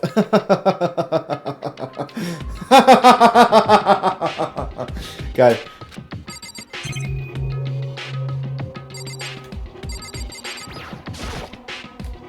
This is a crystal ball, huh? A crystal ball? No, it can't be. There's no way he ever used this locker. It's just not possible. Wir haben ja schon mal Clues in die Richtung bekommen. Jetzt, um nochmal auf das Pocketbook zurückzukommen. Wir haben ja schon mal Clues in die Richtung bekommen. Verwirrende Clues, die irgendwie kontradikten, was wir wissen. Aber das waren Clues über die Leute, die tot sind, nicht über die, die leben. Sowas wie das Foto mit Mondo, Chihiro und Leon oder mit Sayaka, Celeste und Hifumi. Is this a deck of playing cards? No, they're tarot cards, but wait. Aren't those used for telling fortunes? It's just a coincidence, right? There's all kinds of textbooks and notebooks stacked up in no particular order. And dust everywhere. I have to assume whoever's stuff this is didn't do a lot of studying. No, not that I can really talk. Trying to act as casual as natural as possible, I picked up one of the notebooks I saw. But the moment I looked inside the notebook, any sense of easiness I may have had evaporated. The man himself! What? There was no denying what I saw. Inside the notebook was written Yasuhiro Hagakure. Is this our Yasuhiro? The notebook also contained a large number of notes for a variety of different classes. Which would mean he attended classes here? No, that can't be possible. I mean, Hiro came to the school at the same time as the rest of us. We were all sucked into this evil world. Never had the chance to take any classes. So what is this notebook? The man himself hat's doch selbst gesagt. Well, I've been held back a few times. But the more I see, the less it makes sense. Because these lockers... I mean, they had to belong to the previous students, right? So why am I seeing this? Why are there things in the lockers that look like they belong to people here? A notebook that seems like it belongs to Hiro. And a pocketbook that seems like it belongs to Kyoko. There has to be some kind of explanation. But if I want to find it out, I have to keep moving the investigation forward.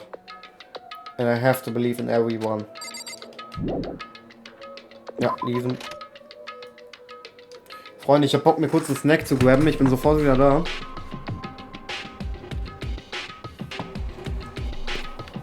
Okay, Freunde, wir dürften jetzt durch sein mit den Dorms. Hält mich irgendwas auf, wenn ich hier lang will? Ne. Okay, Leute, jetzt geht die Investigation erst richtig los. Ich werde keine Laufwege skippen. Also ich werde mich nicht porten, um die volle Experience zu haben. Damit wir nochmal alle Etagen der Schule durchleben können in ihrer vollen Atmosphäre. Ja. Ich kann jetzt irgendwas sagen, irgendwas mindblowndes, aber ne. Ne.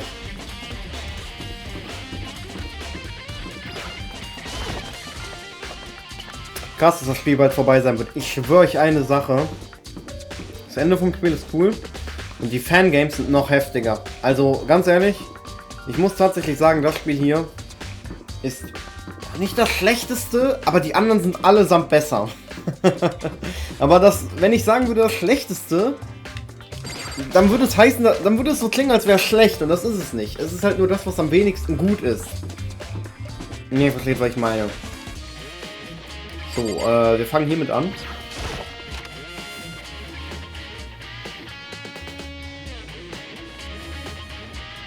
Hina! Hey, Makoto! Ah, Makoto! Are you here to look around too? Is that what you're doing here? Yeah, I can't help but wonder about the Monokuma door.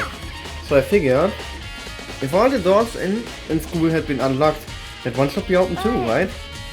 Although, I couldn't bring myself to open it, because it might explode, right? And that really sucks, so you open it! I'm sure she didn't mean it, but she made it sound like she was okay with me getting blown up. Ach, Hina, du bist so süß irgendwie. Aber Hina ist irgendwie so ein Nothing-Character. Keine Ahnung, die ist halt einfach nur da. Also, weißt du, Hibo ist wenigstens lustig so. Aber Hina ist einfach nur da, finde ich. So in Chapter 4 hatte sie so voll so ihre Character-Arc, als sie versucht hat, sie umzubringen. So. Aber irgendwie in dem Chapter ist sie irgendwie voll nutzlos. Oder halt in den vergangenen, also auch in Chapter 5. Alright, let me take cover first. You don't wanna get exploded. Hina raced over to a nearby desk and hit underneath it. Junge, was habt ihr alle mit einer Explosion, Junge? Nur weil einmal was explodiert ist, wirklich. Ich stelle mir mal ganz kurz mein Auge ein. Hat man das gerade gehört? Draußen ist irgendwas explodiert, Alter. Ich überlege auch, ob ich heute Abend überhaupt rausgehen will, weil ich habe keinen Bock weggesprengt zu werden. Aber vielleicht mache ich heute ein Peak-Besäufnis. Eventuell. Maybe. Okay, go ahead. Everything will be okay, right? Alright, here goes nothing. I threw all my weight into it, but the door opened much easier than I expected. Ah, schlimmster Moment, Alter. Yo. Was ist das? There was no explosion, thankfully. My first impression was... Whoa, this place is totally sci-fi. Yeah, I was kind of thinking the same thing.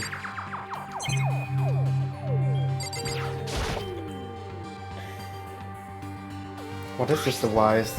It looks like some kind of control panel. It's really over the top though.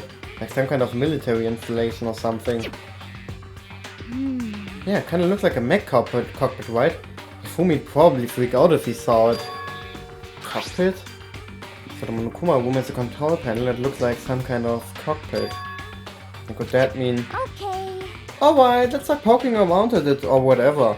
I'm gonna start pushing buttons. Hold on, you can't just or whatever something like this. But it was too late. Hina was already labbing away at the control panel. Huh? Did you hear that? Yeah, it came from the other room. Hina, what did you push? I'm not totally sure, but I think it was that one. The button that says Data Center. Data Center? I took a good look at the control panel. I saw a bunch of buttons, each with the name of a room next to it. And just like Hina said, there was one labeled Data Center. That must be the one she pushed. But the Data Center... That's right, next door. The room we were last in. That's where the strange noise came from. I'd probably better go check it out. Yes, please. I'm kinda scared out of my mind right now, so I'll just cheer you on from over here. Ja.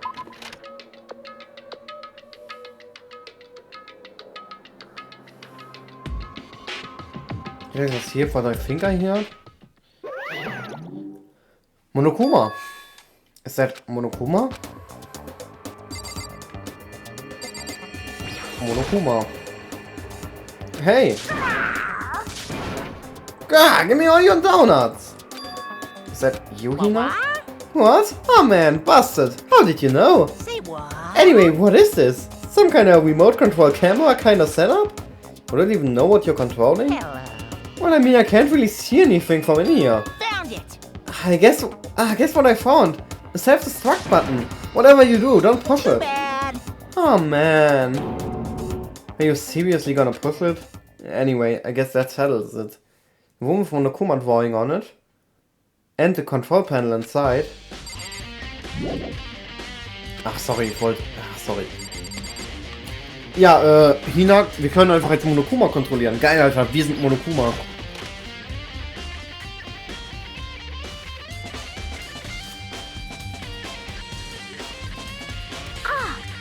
Oh, hey Makoto, what the heck was that just now? Monokuma. Huh? What do you mean? What you were controlling just now? It was Monokuma. Monokuma? What? For real? Yep, it looks like that panel definitely controls Monokuma. Which means the mastermind has been controlling Monokuma from this room. Yeah, they were definitely in here. The mastermind has been controlling Monokuma from this room. And this control room is totally separate from the data center area with all the monitors. In other words, Hey, maybe the mastermind can't monitor us and control Monokuma at the same time. Kyoko's theory was right. But If the mastermind's been controlling Monokuma from here, That means they've been inside the school this whole time, right? I guess that would have to be true. But if that is true... Schon wieder? Junge, wir brauchen einen Counter dafür. Anita, pack einen Counter rein. Schreibt in die Kommentare, wie oft diese Szene vorkam. Inklusive halt das originale Mal, ne? Also ganz am Anfang. It's a very polarizing approach, I know, but... Okay, enough puns. Anyway, here's a hint. I'm sure I told you this already, but this killing game began with 16 participants, all of them high school students. And the only people to take a single step in Leuten Peak since the killing game began are those 16 students. Ich muss mal wieder einen Peak trinken.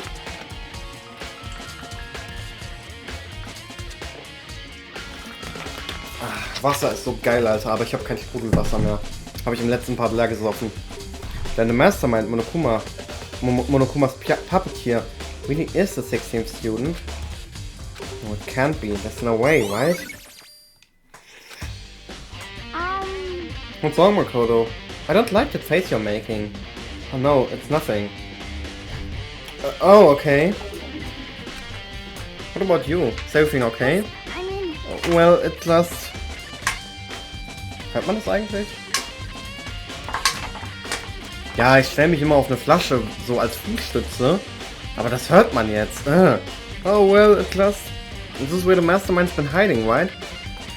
Who knows if they set up traps or something? I can't say it isn't possible, but I really hope it's not true. So like, do you wanna leave soon? There's still lots of other places to check out. Yeah, good point. We can't waste all our time standing around here. Okay, you wanna get going? Yeah. Moment mal, das hier gibt's noch zu investigaten. What's wrong, Makoto? Let's hurry up and get out of here. Ich will da investigaten, Alter. Oh. Ja gut, wird nicht so wichtig sein. As soon as the door to the data center was closed, I heard a strange sound. What was that? The door! It locked on its own. What? My hand shot out to grab the doorknob. Scheiße.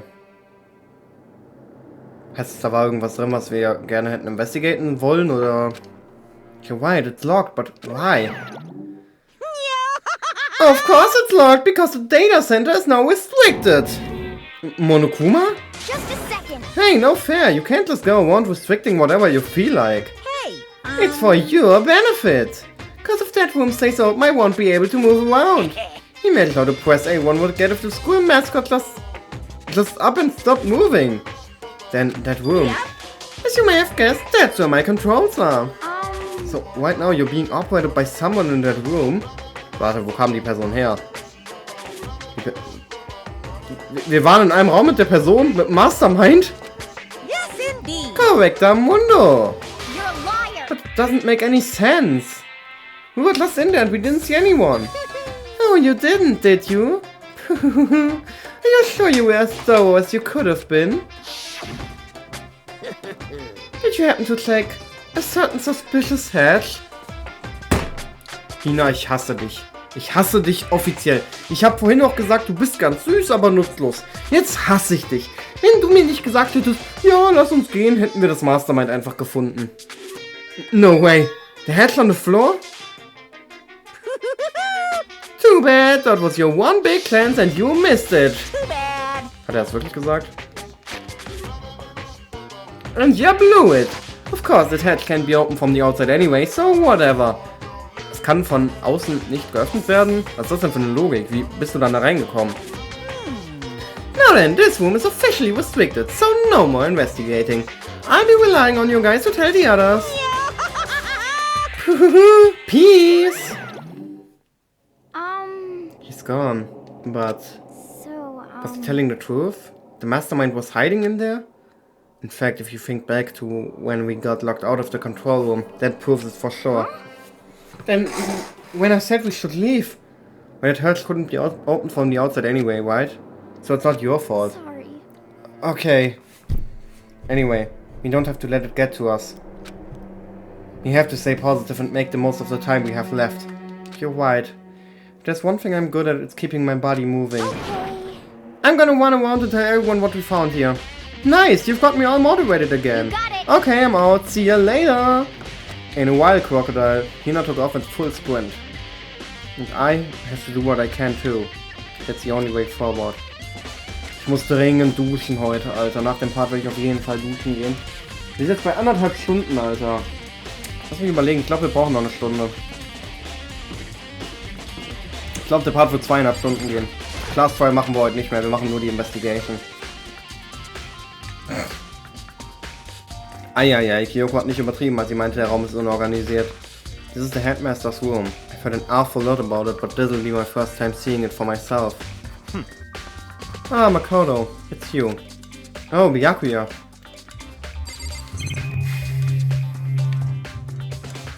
Hey, das ist das Katana vom Anfang. There are trophies and even a shield in the display case. Ein Schild? Ach, keine Ahnung.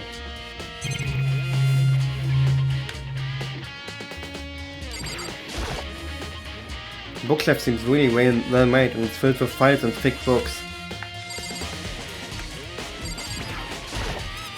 Come on. Hey, Makoto! Not possible. Are you ignoring me? You think I forgive that just because you're you? Such When we get out of here, remember this moment.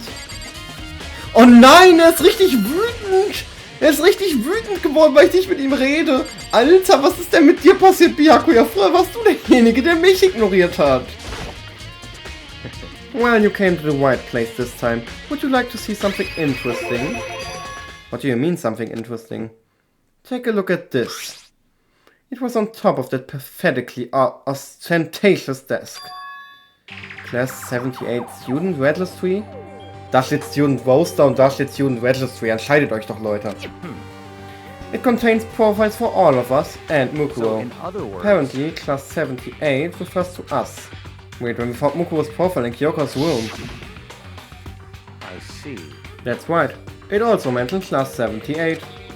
This must be where Kyoko got it paid.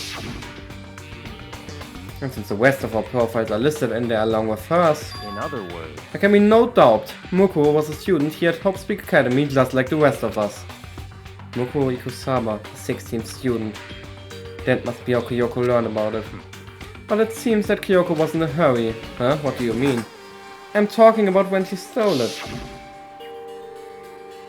The uneven tearing, the way the paper had been crumpled, and she must have been in a hurry. Well, since she snuck in to get it, I'm sure she wanted to get out as fast as possible.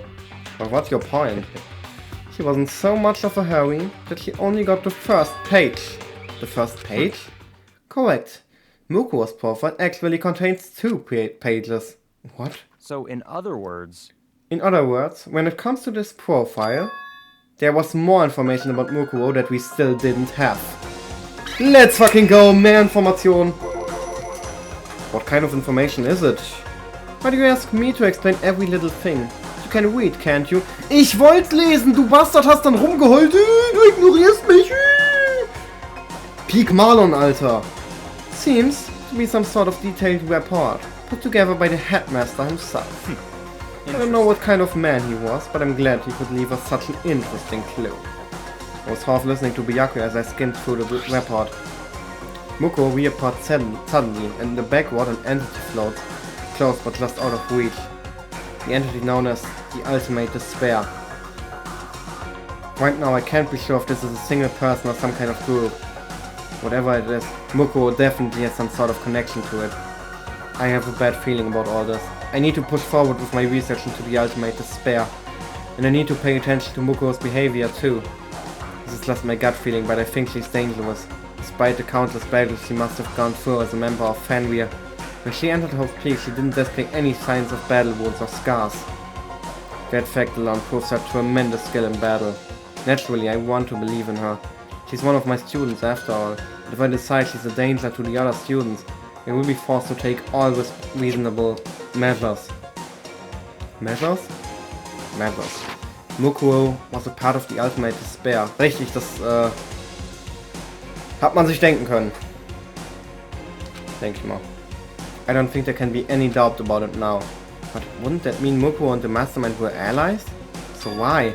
Why would they kill Mukuro? Plus even the headmaster seemed to be afraid of what Mukuro was capable of. They would have had to take her completely by surprise to kill her like that. Or maybe it means the Mastermind is even stronger than Mukuro was. What's wrong, Makoto? Huh? That's fine. You seem to be lost in thought. Why don't you probably found out one other thing? There's another important bit of information within the file that you should note. What is it? Did you notice a picture in there? A picture of a girl, perhaps? You've never seen before. A girl who seems to be included as a part of our class 78. Hey, sie sieht aus wie jemand, den ich kenne. So ein bisschen. Ja. Ey, mir hat schon mal jemand ein Bild von sich geschickt in einem Mukuo-Cosplay. Natürlich assoziiere ich die Person jetzt mit Mukuo. Grüße ihn raus an dich. That'll be enough for you to figure out who this girl is. And further information about that girl is included in that file. 5'7", 79 pounds, and it even lists her vitals. 31, 22, 32. Well, what do you think? What do I think? Are you asking me, like, if she has a nice body? Ach du Idiot. Stop talking. You hopeless idiot! What I'm trying to tell you is maybe you'll want to keep that in mind for later. Maybe you'll make your way back to the corpse and maybe you'll think, oh, could that mean? Wait, is he trying to say there's a chance the body isn't actually Mukuo? Is that what he's saying?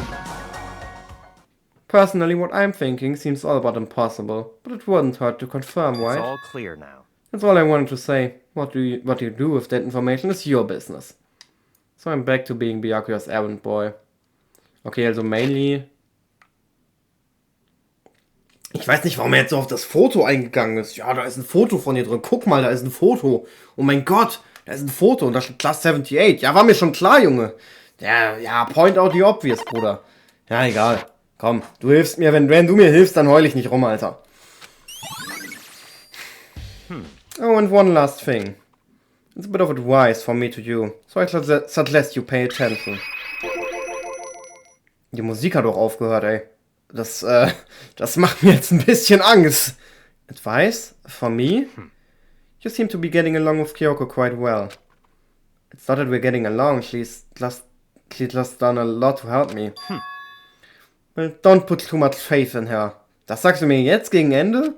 Huh? In other words... The cost of that fate might be more than you can afford. What are you saying? That's what I think. Call it a hunch. A hunch? But my hunches tend to be proven right. The advice is free this time. Take it or don't, as you will. I'll keep it in mind. Thanks. Wo ist die Musik hin? Wo ist die Musik hin? Soll das so sein? Okay, wir können hier noch die Papiere hier auf dem Boden investigaten. There are documents scattered all over the floor. Somehow it makes me feel anxious.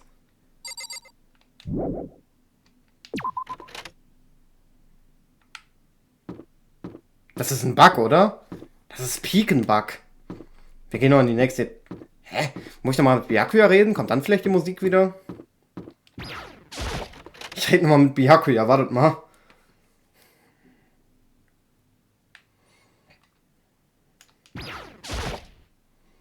Hey Byakuya. I don't have time to play with you.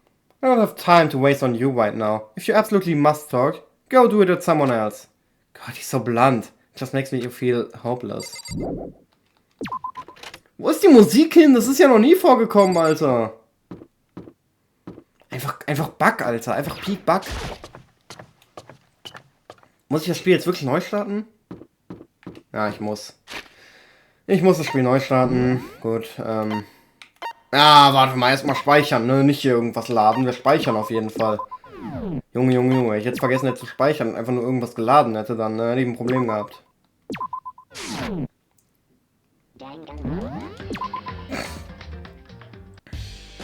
Ja, so sieht's aus, Leute. Investigation Theme, okay. Also. Sollen wir hier jetzt überhaupt noch rein? Wir können hier rein, okay? Gut.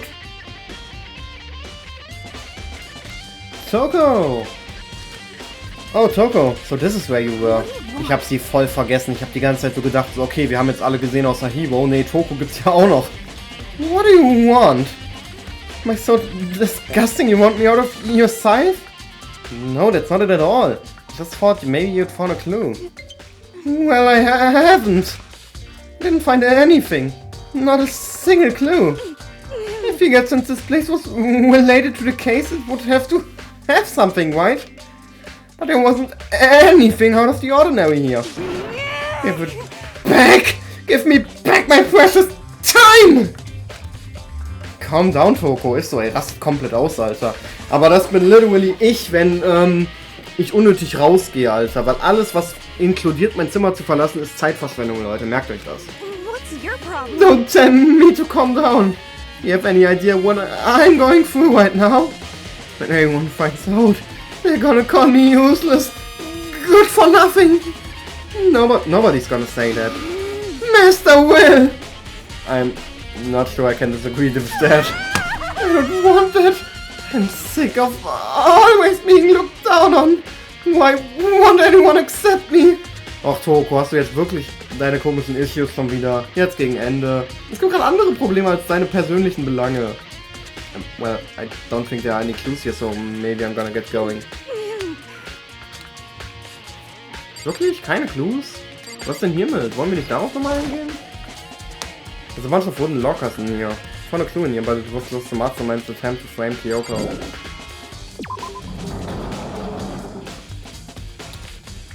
Okay. Wir können auch noch in den Garten gehen. Ich glaube, das ist auch voll? Fragezeichen? Ich weiß es gar nicht. Oh ne, jetzt kommen wieder diese komischen Vögel. Ich mach das jetzt nicht leiser, ist mir scheißegal, wenn man mich jetzt schlecht hört, während wir hier sind, ist mir egal jetzt. Die Leiche ist weg.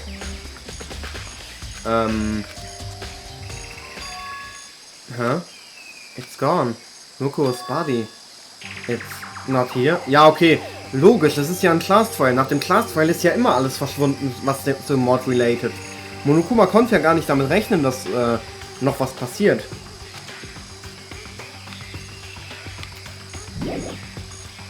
I'm sure there's more around here I need to check. Was denn?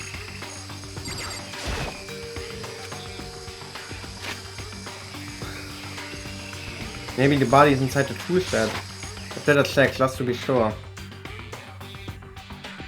I didn't find anything even close to a dead body. If it's not in here either, then it must be... I have no idea where. Corpses aren't the only thing I need to check in here. There's one other thing. The tarp. The tarp played a key role in another case. A tarp played a key role in another case, so... I'd better look into it.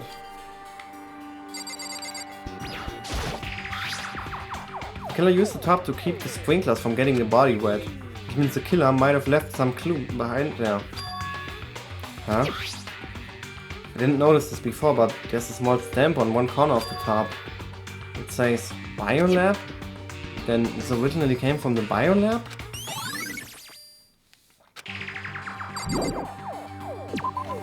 Okay, das ist doch schon mal ein großer Clou.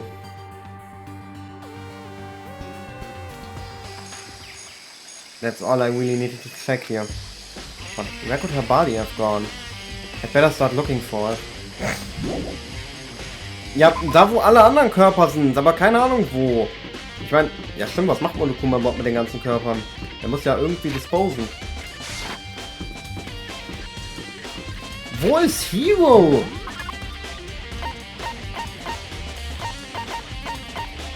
Hero ist einfach weg. Einfach verschwunden, der Typ.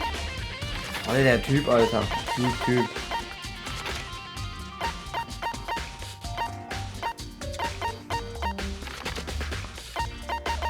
Hero ist weg. Alle sind so aufzufinden, außer Hero.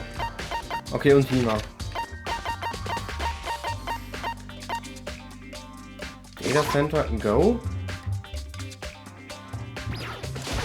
Ich war gerade schon verwirrt, dass ich ins Data Center konnte, aber ich kann nicht ins Data Center. Okay, dann ist Hero halt weg. Okay, ich habe gehofft, wir reden noch mit ihm, aber okay. Dann nicht. Ich sitze gerade so behindert, Alter. Ihr müsst euch vorstellen, so mein eines Bein ist komplett normal auf dem Boden. Das andere liegt auf meiner Armlehne, so vor mir. Und meine Hände liegen an meinem Knie von dem Bein, das normal sitzt. Ich sitze so unkonventionell wie möglich. So richtig peak unergonomisch. Well, here I am in the Biolab. It's so cold. It's like abnormally cold. I feel like I'm in a giant refrigerator. Seriously, why is it so cold?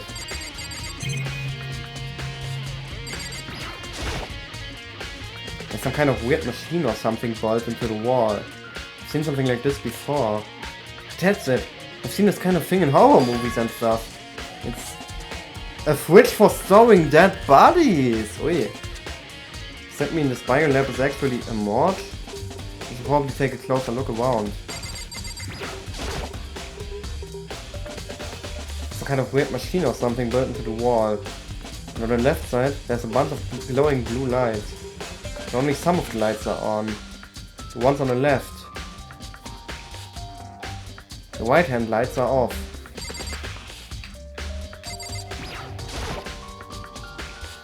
It's a stack of Tabs hier. Ich check mal ganz kurz mein Handy. Ich will mal gucken, ob mir irgendwelche WhatsApp hat. Ja, Peak Marlon, Peak Audio.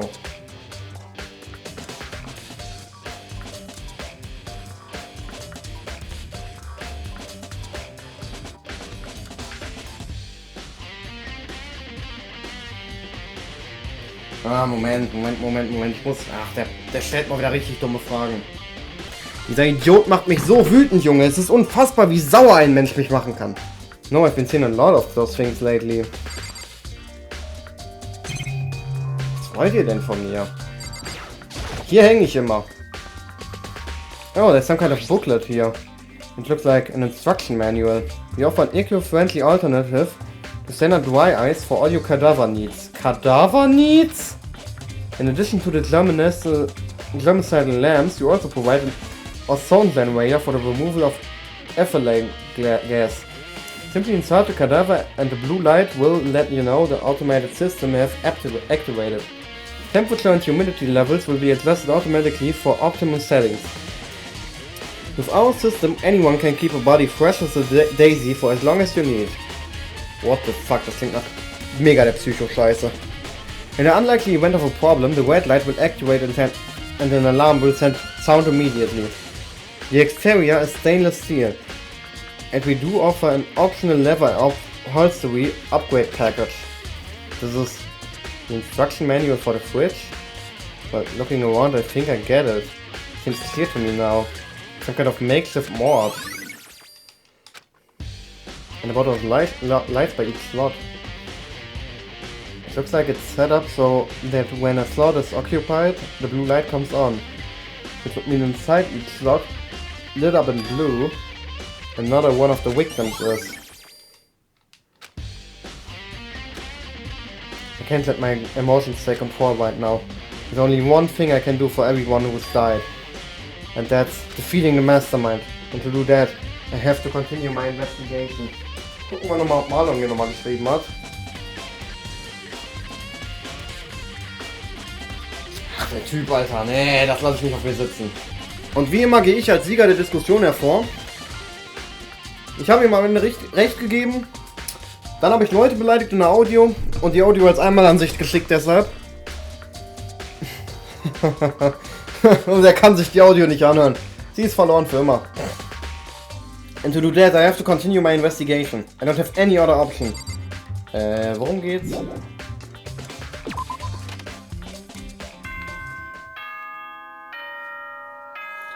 Let's fucking go, Alter. Class Trial Time. Part geht ja doch nur 2 Stunden heute. Ich trinke mal eben was, während er hier labert. This is a school announcement. Is everyone working hard? Is your investigation coming along nicely? Well then, since you're all giving it your best, your generous headmaster will give you a little hint. Ui, jetzt geht's los. For those of you who are interested, please make your way to the gym ASA possible. ASA possible! What? Now he wants to give us a hint? It's suspicious, but there's no doubt about it. This could be a trap. Even knowing that. He said to go to the gym, right?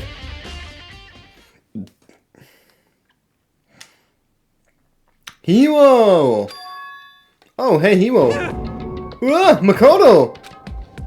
Why'd you act so surprised? Oh, no reason. You heard Monokuma's announcement, right? Are you here to find out what he has to say? I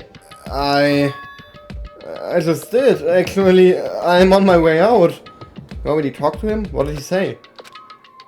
Listen, sorry, but I gotta go. Hero, was ist denn jetzt mit ihm los? There was no point in trying to stop him. He ran off like a frightened animal. Hero? It was like he was trying to avoid me. I was hoping to talk to him about the notebook I found in the locker. Ach stimmt, ja, deshalb haben wir ihn jetzt die ganze Zeit nicht gesehen. Plot Convenience, meine lieben Freunde. Has he been hiding something this whole time?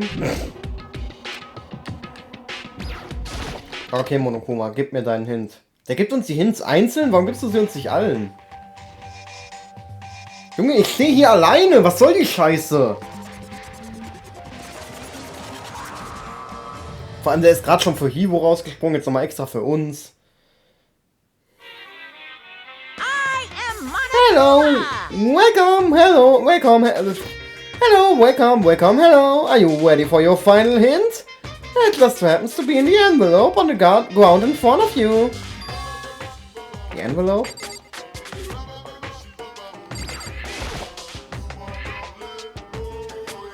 This must be the envelope. At last so you know, I won't be answering any questions about what you find inside. What? Don't worry, just get on with it. Monokuma's cryptic words didn't make me feel any better, but I picked up the envelope and opened it. What I found was a single photograph. What the fuck? Das sind alle. Das sind alle anderen. Das sind alle außer wir. What the fuck? What the fucking hell? Vor allem gebt euch mal dieses Foto, ne? Ich weiß, das ist gerade voll die ernste Situation. Aber die Hälfte trägt irgendwie School-Uniformen. Außer Celeste. Celeste sticht voll raus. Und guck mal, wie Hivo... Guck mal, wie Hivo guckt, Alter. Der will richtig Bitches klären, Alter. Der erinnert mich an einen ehemaligen Classmate von mir. Aber das sind wir 16. Und guck mal, Toko steht bei Byakuya. Natürlich steht sie bei Byakuya. Aber was hat das zu bedeuten? Warum steht Toko überhaupt bei Byakuya? Das macht alles keinen Sinn. What I found was a single photograph. It features a bunch of faces I recognize extremely well. It was everyone who'd come to Leuten Peak at the same time as me. Wait, but... There's someone behind Sayaka. She's the only one I don't recognize. Wait, that's not true. I do recognize her. That's right, when Byakuya and I were in the headmaster's room and we looked at that file. Moko Ikusawa? Then this girl is... What? Why? Why is Moko here with everyone else? Even more than that. Just having everyone here posed like this is weird enough by itself. And we're all wearing matching uniforms. Wer sind wir, Alter? Das sind nicht wir. Wir sind nicht drauf, Makoto. I don't remember anything like this. Now that I'm looking at it, it's not even everyone. I'm not in the picture. I'm the only one not there. The picture is all 15 other students, but not me. But I guess that makes sense. After all, I don't remember ever taking a picture like this. I went to junior high with Sayaka, but the first time I met everyone else was when I arrived here at Leuten Peak Academy. So it's natural for me not to be in this picture, but it's definitely unnatural. That everyone else is in the picture. Guck mal, sogar Taka, Alter. Richtig typisch Taka, dieser Move, Alter. I thought everyone was like me and didn't know each other till they got here. But this picture is real. And could that mean... Could it be anyone else? And just me? Everyone here except me is... How long are you gonna keep up this rambling skullycoy of yours, Hamlet? What are you gonna do? You're kinda getting in the way standing there, you know? So I mean, get out. But I told you I'm not... I told you I'm not fielding any questions. What kind of mystery would this be if I gave you all the answers? That'd be totally out of left field. I guess that means he's done talking. Damn it. Ach ja, okay. So in the end, all I found in the limb was even more confusion. And with that confusion in hand, I left the limb neglected.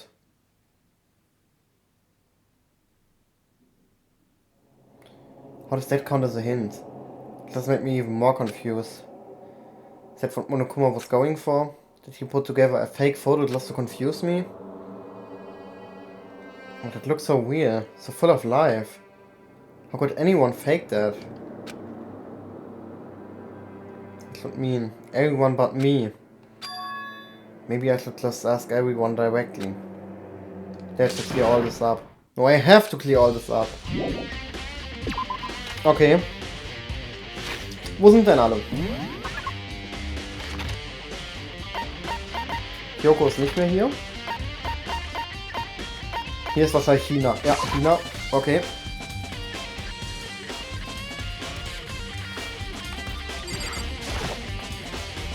So this is where you've been hiding. Listen, I was hoping to talk to you. Makoto! Sorry, gotta go! What?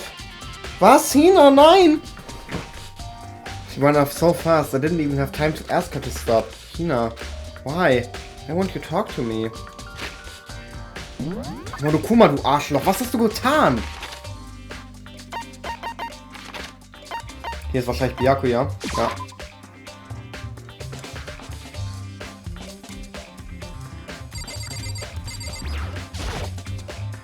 Oh, Byakuya. Listen, do you think we could talk?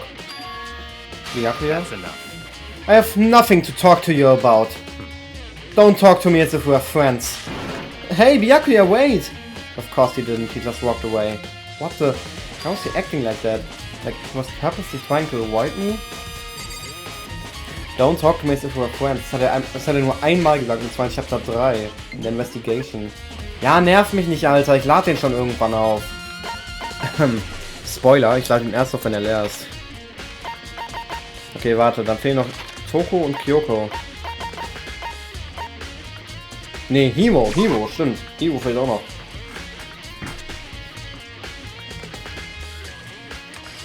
Red mit mir, Mann! Das wollte ich nicht.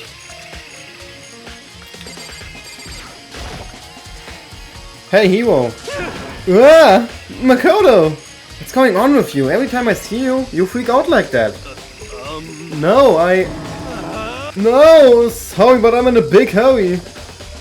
Mit den Typen konntest du irgendwie am meisten reden. Once again, he ran off like a terrified rabbit. Hero, what's wrong? Still wasn't able to talk to him about the notebook I'd found. It was like he was avoiding me. Like he was afraid of me.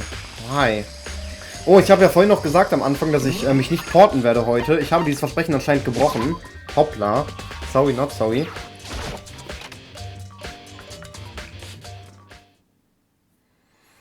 I decided to visit the bio lab once more. And the first thing I saw when I got there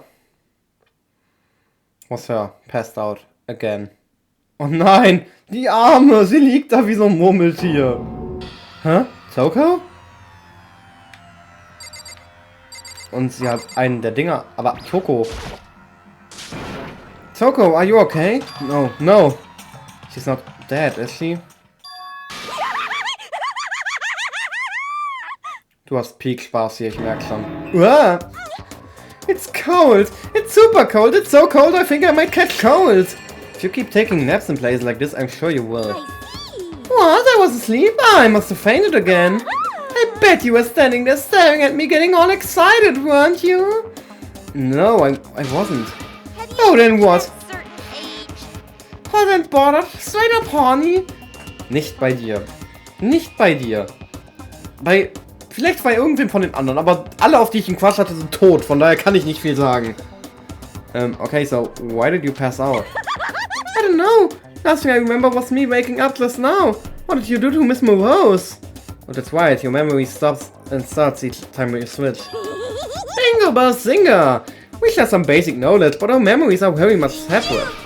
And don't say it like it's a bad thing. It's a blessing as far as I'm concerned. Because even if she forgets something, I totally remember. So it's like double the memory. No, it's more like half. Es ist halt echt so.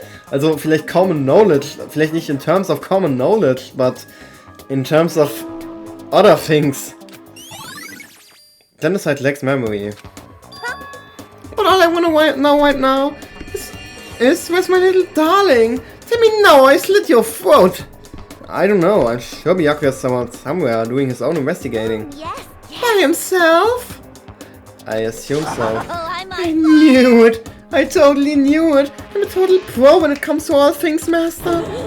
Anyway, I gotta hurry. I can't even imagine how lonely he must be right now. Ich glaube, er ist sehr froh, wenn er alleine ist. Ich muss mal ganz kurz meine Finger knacken. Ich glaube, das möchte man nicht auf der Aufnahme.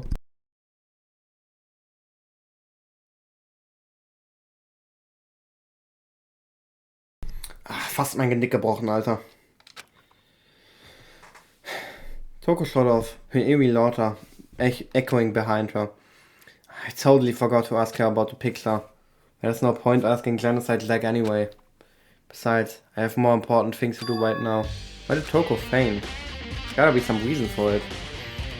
Ja, sie hat hier jemanden rausgezogen. The fridge, it's open. I am sure they were all shut tight last time I was here. That must be why she passed out. Right. She faints so easily. Kyoko! Makoto. It's getting late, isn't it? Are you okay? Indeed. I'm sorry if I made you worry. No, you don't have to apologize. Listen. But listen about this room. Oh yeah, It would seem it's a morgue. Yeah, I knew it. I suspected as much. And Toko must have looked inside the fridge. She knows what was in there, and well, there you have it. You knew she fainted? Indeed. I was on my way here when Genocide's leg came running past me. I assumed she must have sneezed, but once I got inside, the real reason became clear. It seemed I imagine she came here to investigate, and when she opened the slot there, that's when she saw the body inside and dropped like a bag of rocks. Why's everything gotta be so difficult with her? anyway. We should close it up. Don't want to leave it hanging open like that. Yeah, good idea. Give me a hand with this. Yoko approached the fridge, hands outstretched, but suddenly, she stopped. What's wrong? Listen. Maybe we should wait a second before closing it. Huh? How come? Because Mukuro's body is in here. Mukuro's corpse? Mukuro's body is inside the fridge? I see. Just like every other time, the Mastermind probably brought it up here while we were in a class trial. The Mastermind did it? Because they assumed we wouldn't be doing the class trial over again, I guess. So, You may be right. Either way, now I can finally get a good look at the body. Oh, that's right. Kyoko didn't get a chance to check the body during the last investigation. I need to do my own examination of the corpse as soon as possible. I'm going to find a clue this time, and I'm going to grab the Mastermind by the tail. Okay, so what should I do? so then. Why don't you just wait over there? I'll let you know as soon as I'm finished. Just wait over there? That's it? Wir können nichts tun? I should ask Yoko about that group photo. After all, she's in it too. Wo? Ach, da hinten bei Toko. Don't let me interrupt your investigation, but I wanted to talk to you about something. What is it? It's what an announcement Monokuma made earlier. You mean the one about a hint or something? I didn't take him up to the offer. On the offer. Huh? Why not? Because The only reason you give us a hint at this point would be to confuse us, to cloud our judgment. I can solve this mystery on my own without whatever hints he may have to offer. That's a good point. I wish I could go back and do the same thing, but what's done is done, I guess.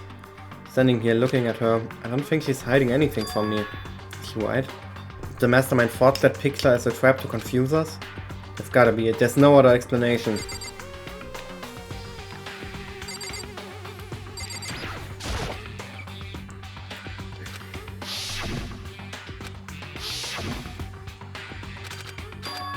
Meisterdetektiv Pikachu-Syndrom, Alter. Junge, Junge, Junge. Nur, dass hier der Text viel schneller weggeht.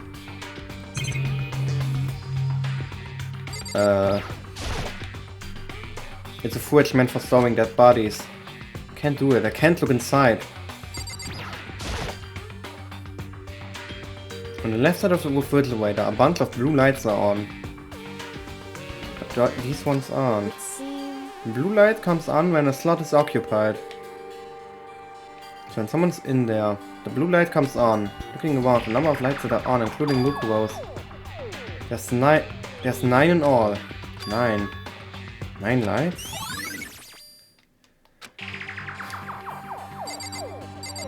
Bist du jetzt fertig? Ey, Junge, machst du mich sauer, Alter.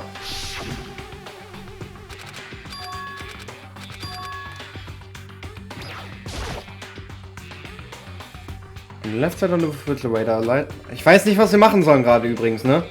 These ones aren't. Ja. Das 9 in all. 9. 9 Lights. Ich nochmal hier hin? No, I think I've seen a top like this somewhere before. Ah, it's the same as the one I found in the garden tool shed. If I remember, that top, it had a stamp on it. That's that biolab. And that's the top that was used to help camouflage the murder in the garden. At some point, someone got it from the biolab and took it over there. Thank God. Okay, Makoto, I'm done. Already? Jeez, that was fast. Anyone can do good work if they go slow. In that spirit, I'll make my report brief. So did you find anything? I paid careful attention to the wounds and the traces of blood. And it seems highly likely that the stomach wound and the blow to the back of the head were inflicted after death. Really? The burnt tissue made things a little difficult, but I'm completely confident in my findings. So that means neither of those were the fatal injury, right? Then what was the fatal injury? Due to the explosion, the victim's identity is unknown. They were, however, dead before the blast. Guck mal, normalerweise heißt es ja auch in einem Monokuma-File, the cause of death was. Also zum Beispiel bei Taka und Hifumi, similar causes of death, ne? Hier, bei Sayaka wurde ja auch gesagt, hier, cause of death war, dass sie in den Bauch gestochen wurde. The victim had been stabbed a single time with a knife, which went completely through the body. He had also been struck in the head with an object about as thick as a metal pipe. The body was covered with other wounds, but these were at least several days old. The only other option is those other wounds, but the files said they were old. Right? Where does it say they're old? Huh? Because All the Monokuma file says is that they were inflicted at least several days ago. I guess I don't see the difference. wrong. Well, the difference is immense considering the impression they give. Listen. They seem to be equating several days old with simply old, However, but it doesn't quite follow logically. Old wounds, it makes it sound like they've been there forever, like they're not related to the murder. Are you saying they are? But you all got the Monokuma file right after she was killed, right? So if the wounds were at least a few days old, there's no way they could have had anything to do with so it. then, But what if Mukuro herself wasn't killed within the last few days? What? at the very least, Certainly, you can allow it as one of the many possibilities, can't you? One of many? A detective doesn't have supernatural powers. There's no way to predict the answer from the beginning. Instead, the ideal detective begins to imagine as many possible scenarios as they in can. other words, They envision these possibilities with without bias, using only their logic and common sense. Then as they investigate, they test what they find against each of these possibilities. Of course, me telling you this doesn't mean you'll be any good at detective work.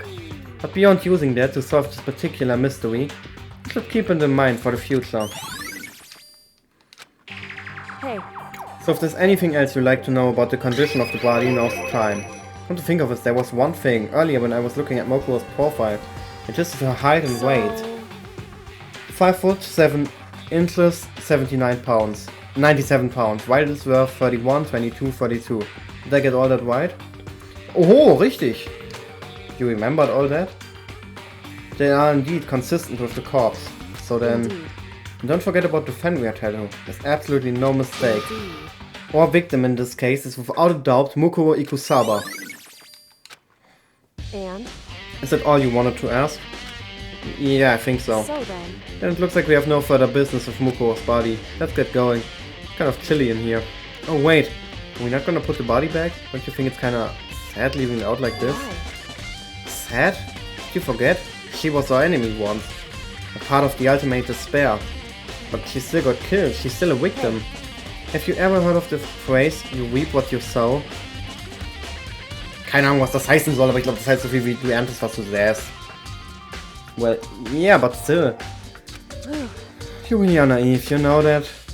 It's really quite appealing. But she could have abandoned me. But she decided to help me instead.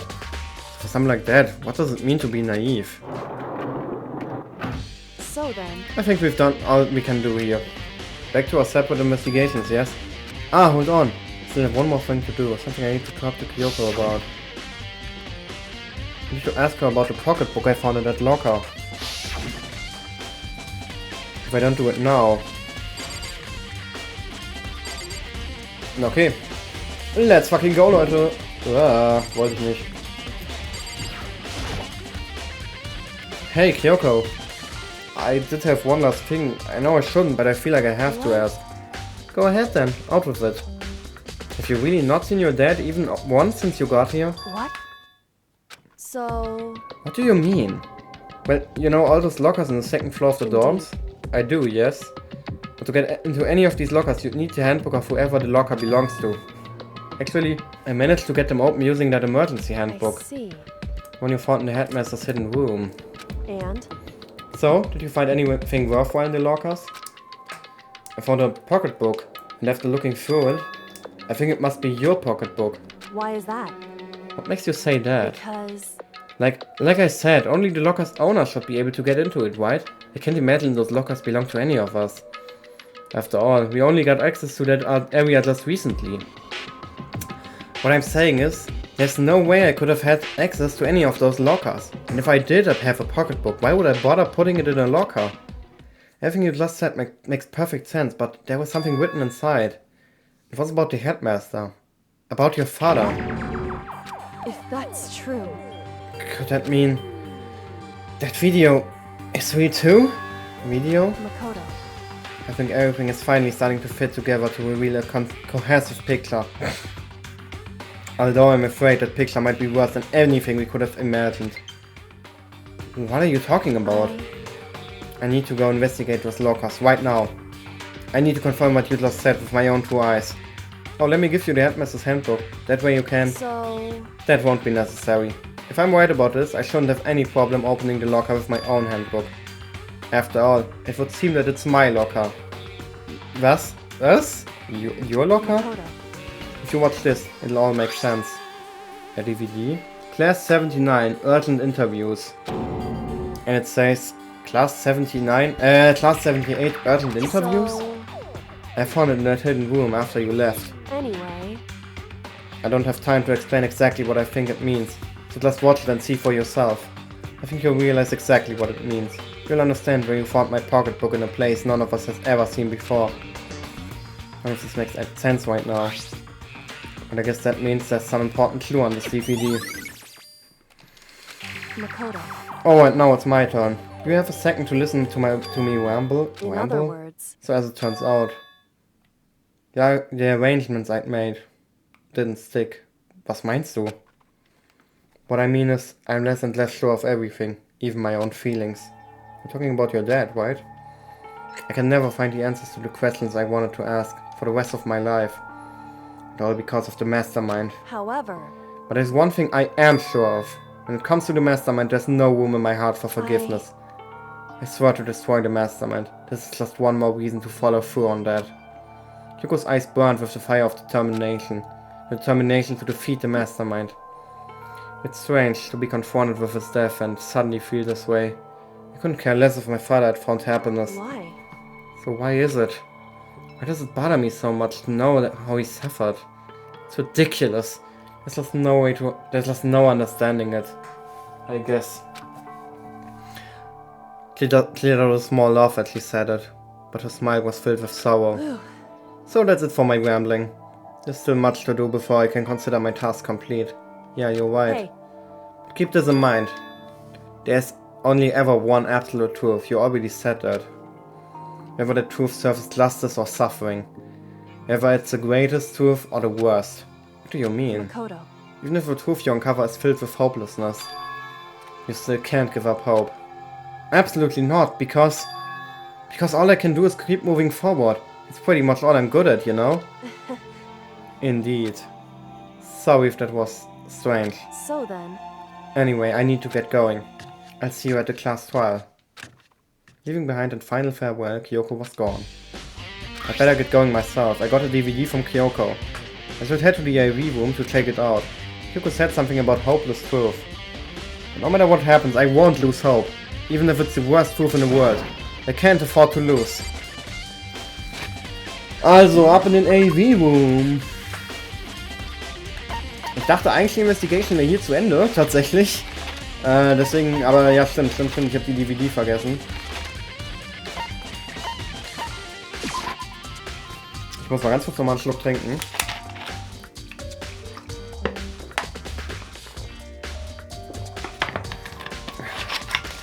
Und das war's mit meinem Wasser. Geil. This will be able to play DVDs just fine. Well then, I'd better take a look. I took the DVD Kyoko gave me and put it in the player. It said that it was playing, but nothing appeared on screen. I stared into the black of the monitor. Must have been only a few seconds, but to me it felt like an eternity. And then all of a sudden, an image appeared. Sayaka! Ist das ein Porno oder was geht ab, Alter? It took me by total surprise. I hadn't seen Sayaka in who knows how long. And there she was. Okay then, are you ready to begin? The voice I heard was of the man positioned on one side of the screen. It was the voice of a middle-aged I man. do apologize, but I hope you don't mind if I record our conversation. Alter, das klingt schon so sass nach einem Porno-Video, Alter. I'm a little slow, you know. I never really got the hang of taking notes while having a conversation. It sounded like he was trying to make it loud, but Sayaka's tense face didn't move a single millimeter. So this video is meant to serve as a kind of contract substitute. It's not that I don't trust you guys.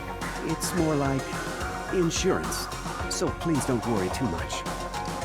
Now then, let me get straight to the point. There is a chance that you may have to spend the rest of your life here in the school. Can you accept that? You want me to accept that? Sayaka was obviously at a total loss. It made total sense. Who would agree to spending the rest of their life in the school? I accept. What? Thank you. And I'm sorry about all this.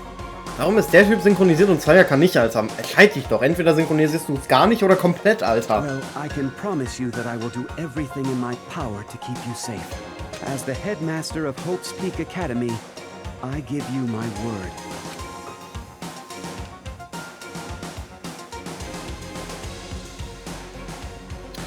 Sorry. As if on cue, that's where the video cut out. There was a lot I hadn't understand up till now, but this, only this, I simply couldn't comprehend what I'd heard. Because I know how much Sayaka wanted to get out of here. I know how much she wanted to escape and pursue her dreams with her friends again. She wanted that so badly. She tried to frame me for murder. So why? Why would she say yes to living here for the rest of her life? As I sat there thinking about it, I noticed a sudden light. On the monitor, the video that I thought was finished flashed back on screen. My eyes started back to the screen. And if I was confused before, what I saw next pushed me right over the edge. Wir? What I saw was me. Impossibly, undeniably So, me. Makoto, before we begin, I should let you know that I'll be recording our conversation. Yes. Yes. Wie das sagt. Yes. Record it. Yes.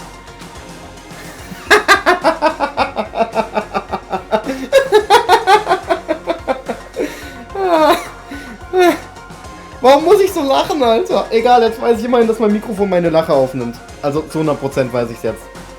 Me and the Headmaster were looking at each other. Es sieht gar nicht so aus, Alter. Es sieht so aus, als würde Makoto voll an ihm vorbeischauen. He and I were having what seemed like a fairly normal conversation. But the I in the here and now, I had absolutely no memory of it. I had no memory of even meeting the headmaster, much less sitting down to talk to him like this. Now, shall we get straight to the point? Makoto, there's a chance you may have to spend the rest of your life here in the school. Can you accept that? Yes. This can't be real. I said yes? I'm sorry I'm putting you through all this. Well, I mean, we don't have much of a choice, do we? But I promise that as long as you're in this school, I will do everything I can to protect you. As the headmaster of Hope's Peak Academy, that's the very least I can do for you. Once again, the video cut out. From there, the video repeated the same scene again and again with the others. Er sieht so richtig nachdenklich aus, Byakuya. Toko. Nina, sie sieht richtig glücklich aus, Alter. Everyone. They all said they agreed to live in the school forever. And then... Yo, Hivo einfach übersprungen, Alter. Den Hurensohn, Alter. Der jetzt so komisch ist zu uns. Kyoko. Her interview with him had been recorded just as clearly. Without a doubt, he had me then. She sat down with the headmaster at Hope's Peak Academy, her father. And when he asked her his questions, she answered the same as everyone else. She accepted a life within the school.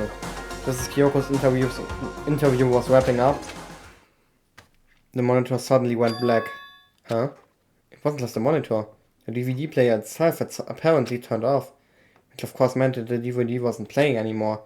What the heck just happened? Say what? Oopsie! Looks like it broke out of service. What? It just so happened to break just now? Too bad. Now then, when doesn't matter. Failure can strike anywhere, anytime. That's what failure is, right? Oh, bitte links es nicht. Bitte links nicht. Dass jetzt meine Aufnahme abschmiert. Failure my ass. You cut the power on purpose. By the way, ich muss noch ganz kurz was erzählen. Bei meiner Zwischenprüfung ist es mir tatsächlich auch passiert, dass mein Excel abgeschmiert ist. Ich weiß nicht mehr in welchem Zusammenhang, weil ich habe meine komplette Zwischenprüfung schon wieder vergessen. Aber es gibt zwei Arten von Menschen, die eine Ausbildung machen. Es gibt Leute, die machen die bei der HWK oder bei der IHK. Ich bin bei der IHK. Die Leute von der HWK, die an dem Tag die Prüfung gemacht haben, oder nee, ich glaube, es war sogar der Tag danach, hatten ein richtig großes Problem. Weil einfach das komplette System abgeschmiert ist. Und wenn die ihre Daten verloren haben, dann hatten die halt Pech gehabt. Und das hat richtig vielen halt die Prüfung versaut. Ich meine, ja, man wird immer angehalten, dauernd zu speichern, ne, aber trotzdem richtiger Hurensohn-Move. Well, whatever. Even though I watched the whole thing, I'd just be more of the same. He'd ask them the question, and they'd all say yes. Couldn't help myself. I let out a huge, exasperated sigh, but as I did, I remembered something. That's right. I fainted too, and when I woke up, I noticed a strange feeling of separation within myself. A disconnect. It would seem... Thinking back on it now, at that point my memory was gone. At that time, I'd forgotten. I couldn't remember why I'd come to the school, and I couldn't remember what my ultimate ability was. But what would make you forget all that? Hey, Strange, isn't it? It's hard to imagine it happened by chance. It seems much too convenient. A convenient outcome. Something that seems so obviously work in favor of the mastermind. So does that mean it was my memory too? What about the others? Have we all forgotten? Sorry, ich musste kurz an meiner Uhr was einstellen, an meinem Band. Oh.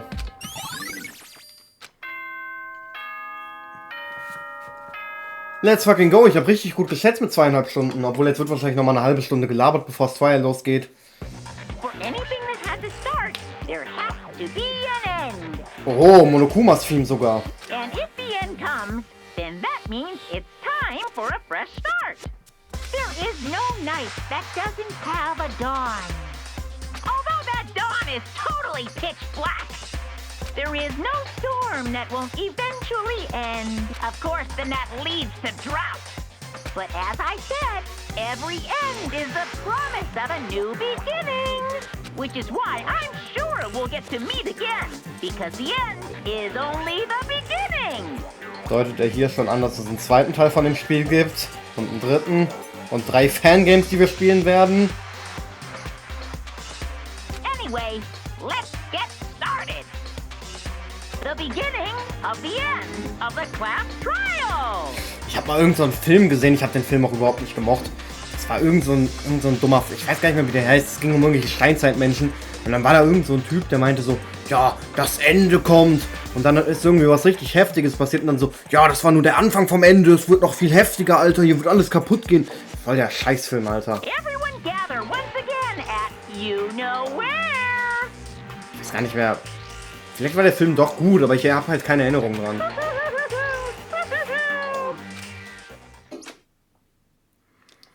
It's about to begin again. The class trial. It's going to start. The final class trial. The last time all our lives will be on the line. The last time hope and despair on the line. Don't have a choice. I have to do this. Okay then, this is the end. Oh mein Gott, wie geil, Alter. Normalerweise sind wir hier mit dieser Mit dieser Musik, die so ist, so like,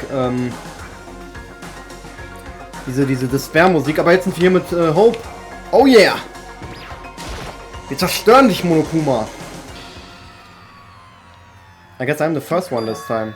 You're early, Makoto. Ich war ja auch gleich um die Ecke. Does that mean you feel prepared? Yeah, for now at least. Where's everyone else?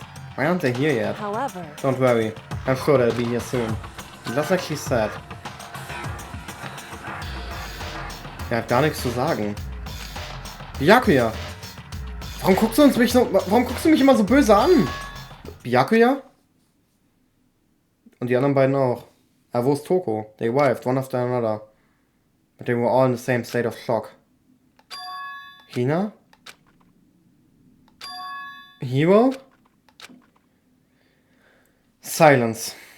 And it wasn't any normal silence. It was the deafening silence of fear and suspicion. It was like the first class trial. You called for me and so I appeared. I'm late! Du bist wie immer, ne? Und ich hab erst richtige Probleme gehabt, das zu entziffern. Strong Silent Master is so wonderful, so cool, so hot, my loins are ablaze. Yes! Now listen, everything will be just fine if you leave it to me. With my scissor-sharp scissors in hand, I'll stop and gouge and shift the master of evil. But I thought you couldn't kill anyone but adore the little boys. If it's not master wants, it can be a boy, girl, or anything in between. I can handle it. Buenos días, Toko. Where am I? Oh Gott, warum klingt es jetzt schon wieder? So, Freunde, wir lassen uns natürlich nicht entmutigen davon, dass unser Vermieter nerven will. Ja. No human language can describe the disappointment I'm feeling right now. Worum geht's? Ich habe gar nichts mitbekommen. Is anyone here? Oh, and we're wearing our gloomy gas faces, I see. Okay, well then, let's begin. This final class trial is gonna be slathered in pitch black despair. Climb maximum sorrow. Vor allem, ich dachte zuerst, der Typ wäre wütend, weil ich aufnehme, weil ich so laut spreche, während ich aufnehme. Ich dachte zuerst, der wäre wütend. You're right, this is the final class trial. And this time it'll be fair. What do you mean this time? Stop before the slander. I'm a bear in good standing, you know? If there was a Mr. Fair Guy Universe contest, I'd take home the tiara every year. Tiara? I'm gonna win this game super fair and square. And I'll make sure everyone watching at home knows that despair is mightier than the hope. Stop talking. Enough of your tedious drivel. Begin the trial already. Sure, let's begin the trial already. I'll be waiting for you down below. So don't try and run away.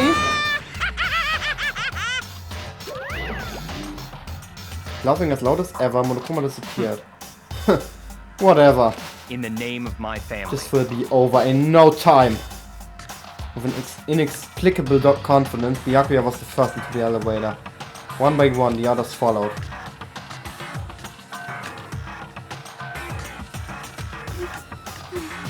Was ist mit euch? Nobody made eye contact, nobody said a word. They just disappeared into the elevator. They're all acting odd. Like they're paranoid, suspicious of each other. however, But you know why that is, don't you? Yeah, I think so. You can tell us about it soon, at the class trial. You're right, I'm ready. so Ready to win, right? Of course. I'm glad to hear you say that. And then Kyoko was aboard. Hat man das jetzt gerade gehört? Was aboard the elevator. Irgendwas ist draußen mal wieder explodiert. I started making my way toward the opening, step after step toward that gaping maw. And resolved that this would be the last time. I repeated that to myself that there was no fear, no mystery left. I pushed the anxiety down, calmed my trembling body. And finally, on steady legs, I passed the threshold and stood in the elevator. Without warning, it began to descend. Deeper and deeper, deeper, deeper, deeper still. Deeper and deeper, deeper and deeper, deeper and deeper. Deeper and deeper it fell. closed my eyes and sight fell away. All sounds too disappeared. Ich dachte schon gerade, Alter, was ist jetzt los? Ist mein Spiel abgestürzt?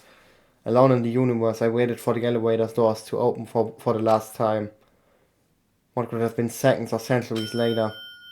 I felt the gentle vibration of the elevator come to an end. I slowly opened my eyes. Alter, das sieht ja richtig aus wie im Boxring, Alter. Let's get ready to rumble! This is the final trial site? What do you think? Isn't it just the perfect background for deciding a person's fate? It's a long-awaited last stage! The always exciting final boss battle!